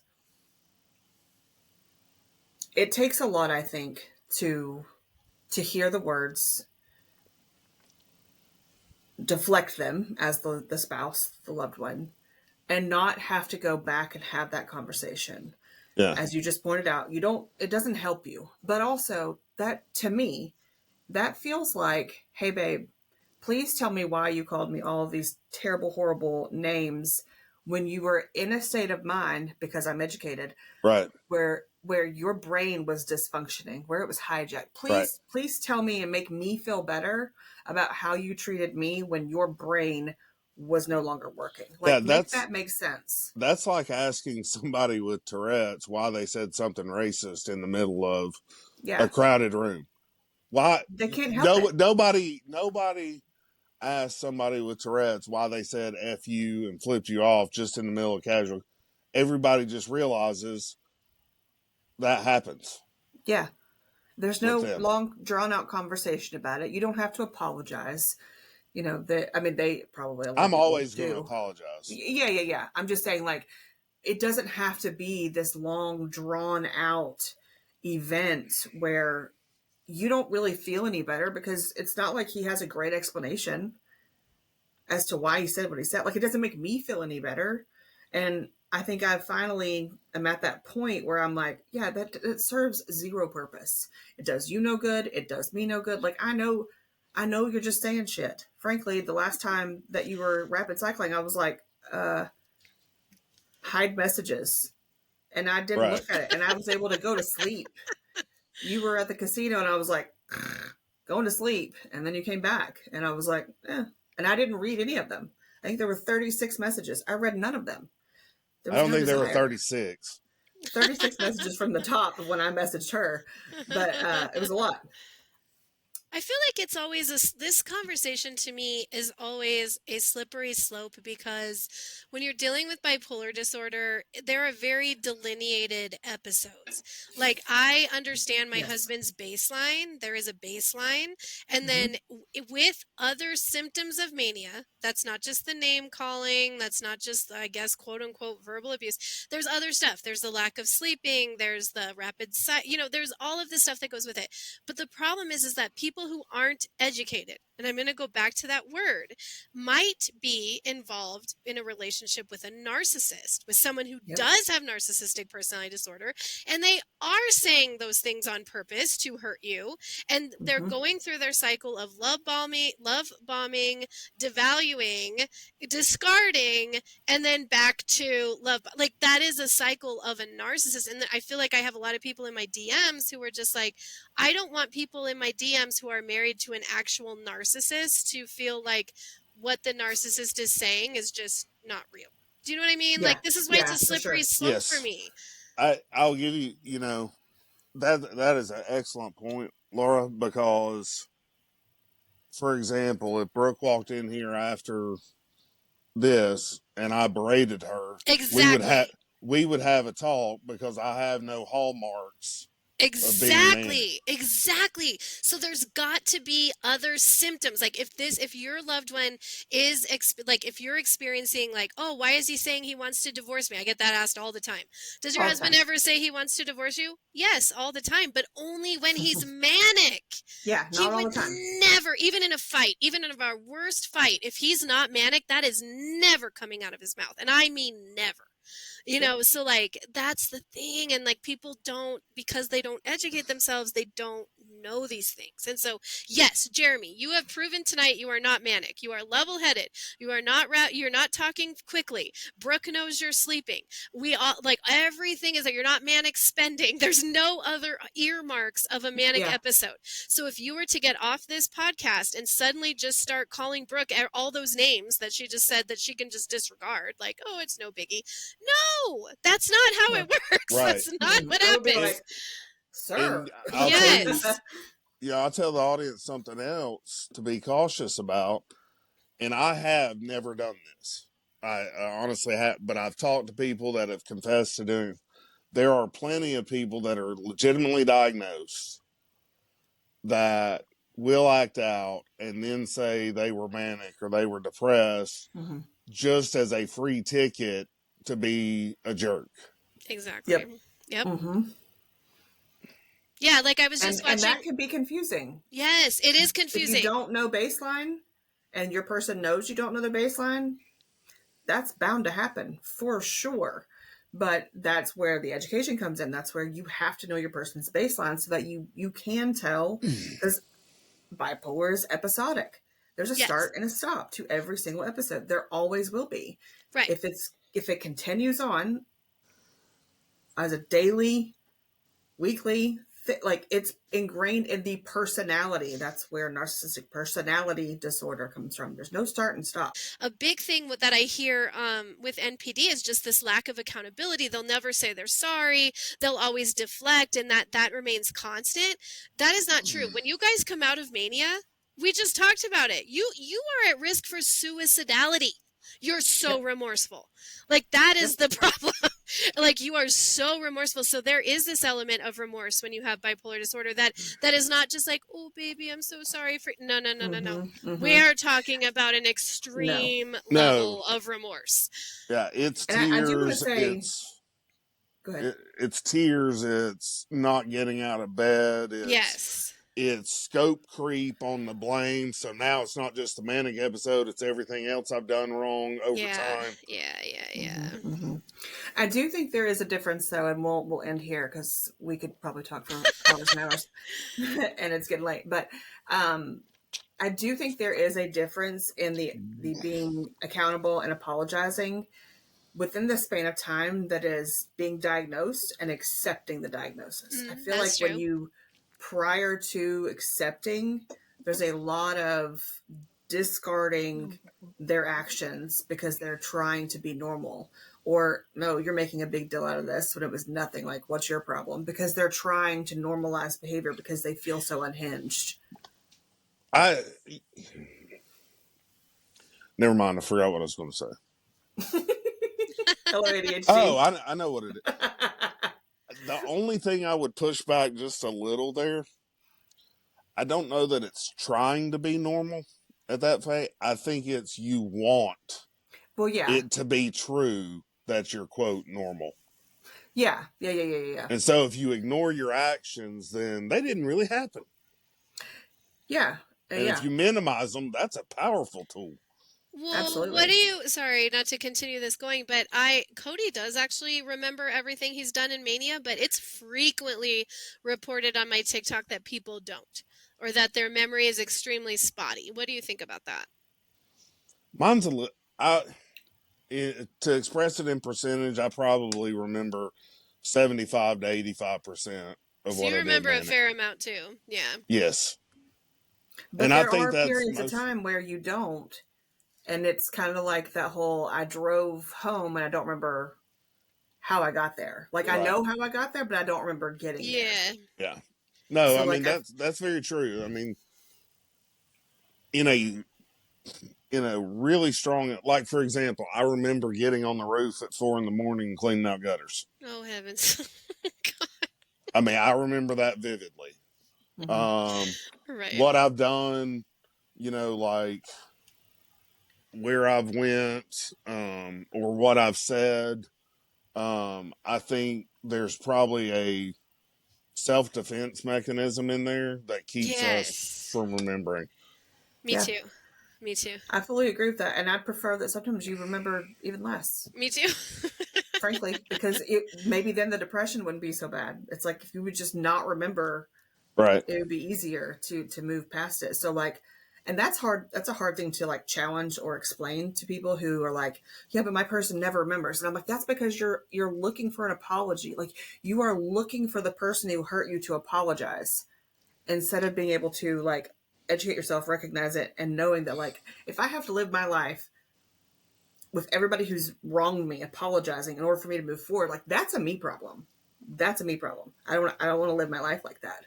So quit looking for the apology that doesn't exist in your person until you are able to recognize like what it is you're dealing with, because that apology is only going to perpetuate, in my opinion, your person from being less likely to communicate with you that they're feeling off or they're feeling some type of way or much of anything, because it's like, well, you're just going to throw this back in my face. You're just going to use this against me.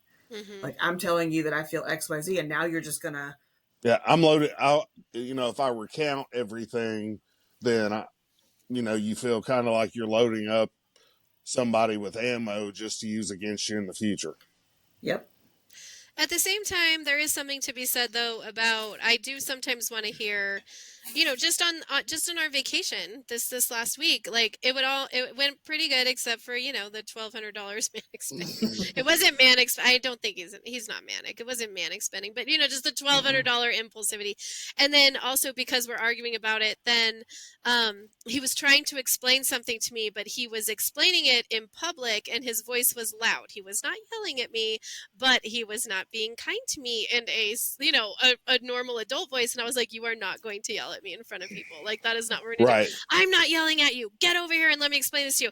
And so I walked away while he's yelling at me from the cruise ship. And I still walked away. And then we communicated over text. It lasted all of 15 minutes. And he was just like, look, I'm sorry I yelled at you, but it really frustrates me when. And, we were able to get it out that way. And it's fine. And it was over in 15 minutes. But at the same time, it was like, I did need him to be like, I'm sorry I raised my voice at you. Like, we are not doing this. For sure. That's not what we're doing in front of people on a cruise ship. No, and you're he right. he wasn't manic, though. He wasn't manic. Exactly. So then in those times, like, I just wanted to point out that situation for listeners, because in that case, like, yes, like someone should apologize for their bad behavior if they're not in a mental episode.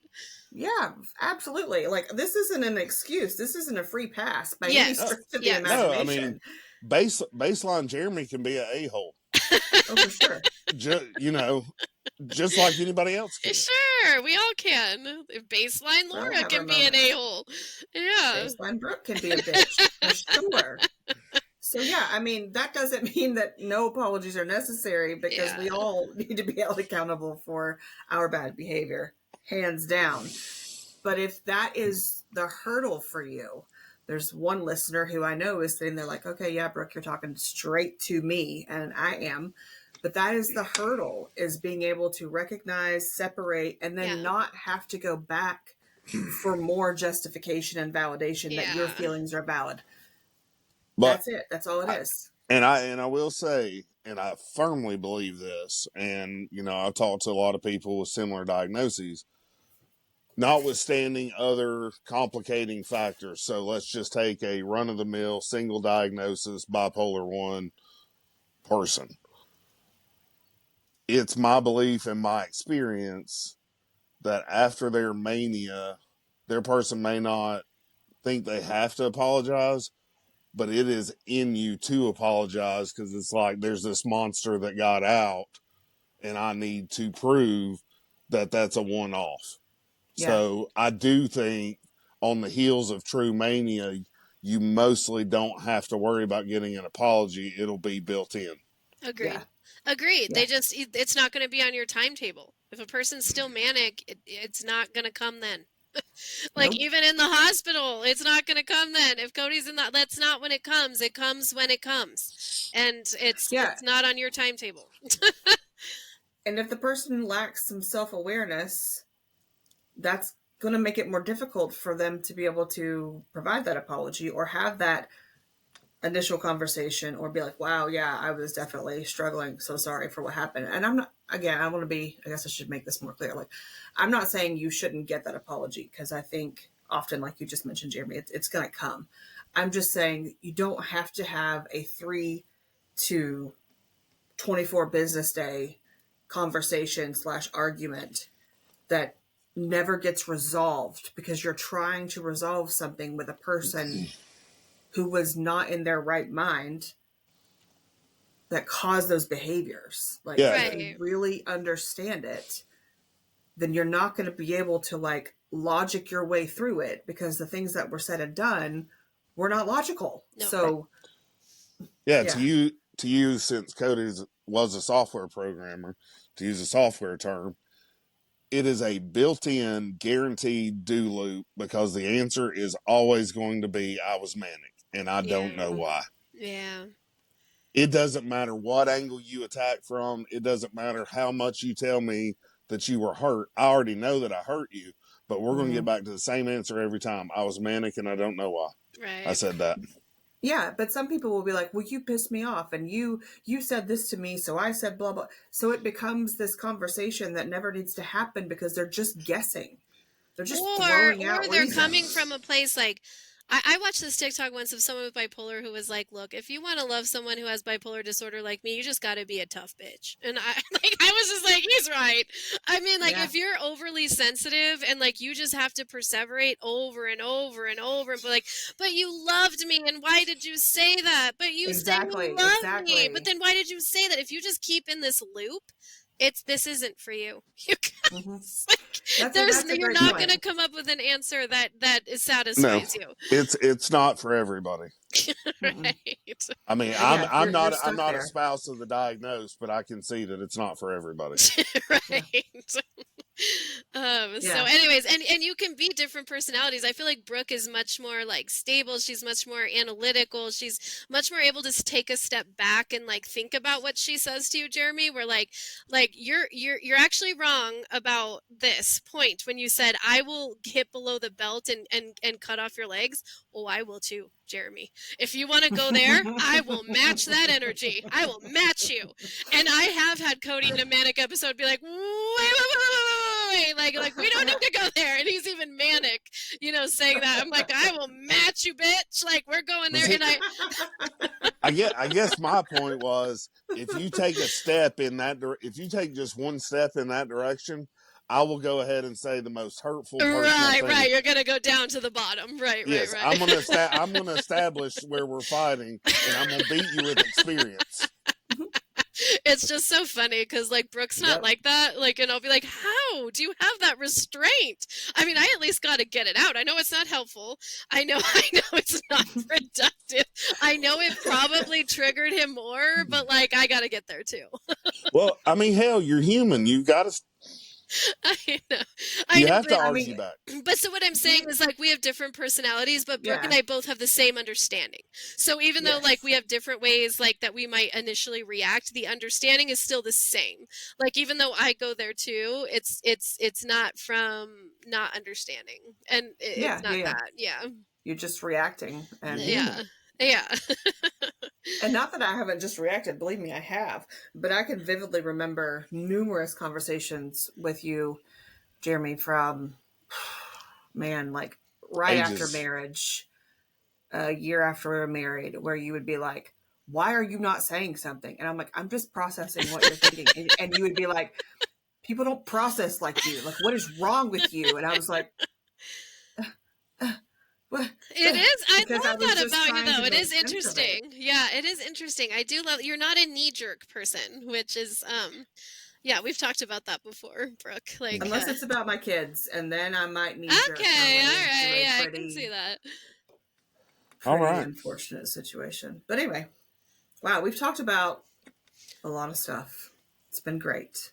It I don't think I has. have anything left in my think tank tonight, so let's end this one here. Thank you, babe, for coming on and for being a willing No, thank you all for interviewee. having me. Yeah, thank you very much. It's really helped me like on a lot of things too. Just I think especially my takeaway from this episode is that the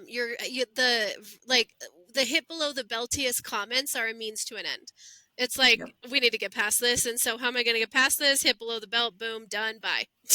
Like Yep. no Yep. more conversation. Like that makes complete sense to me. Yes. Yeah, that's a good point. Yeah, it's All been a right, learning everybody. experience for me too. It's good to hear your all's insight. Yeah. Good. Well, thank you all so much for listening, for being here, for showing up for us. We drop episodes every other week on Wednesdays. Check us out on Spotify or any podcast platform. You can watch us on YouTube also. Find me on TikTok at break_the stigma, and Laura At the BP spouse. And then also, yeah, our Facebook group is really helpful for support. So it just, follows our podcast. It's BipolarLines Pod. It's a private group. You don't have to worry about your Facebook friends seeing your posts. And even if you're still worried or paranoid, you can post anonymously. So. And I would like to interject on the heels of this episode. Obviously, it's not going to be every time. If people have remaining questions for me, just send them there and I'll answer them through. Yeah, people can actually post in the comments on any podcast, and Brooke and I can see them and pass them on. Yep. So, we yeah. can pass them on. Yeah. Perfect. Well, thank you all again for being here and for showing up for your person. Dog's nose. Sorry. Oh, look at the dog. I just wanted everyone to make sure they knew that was a dog's nose. Yes, and See you next time. see you next time.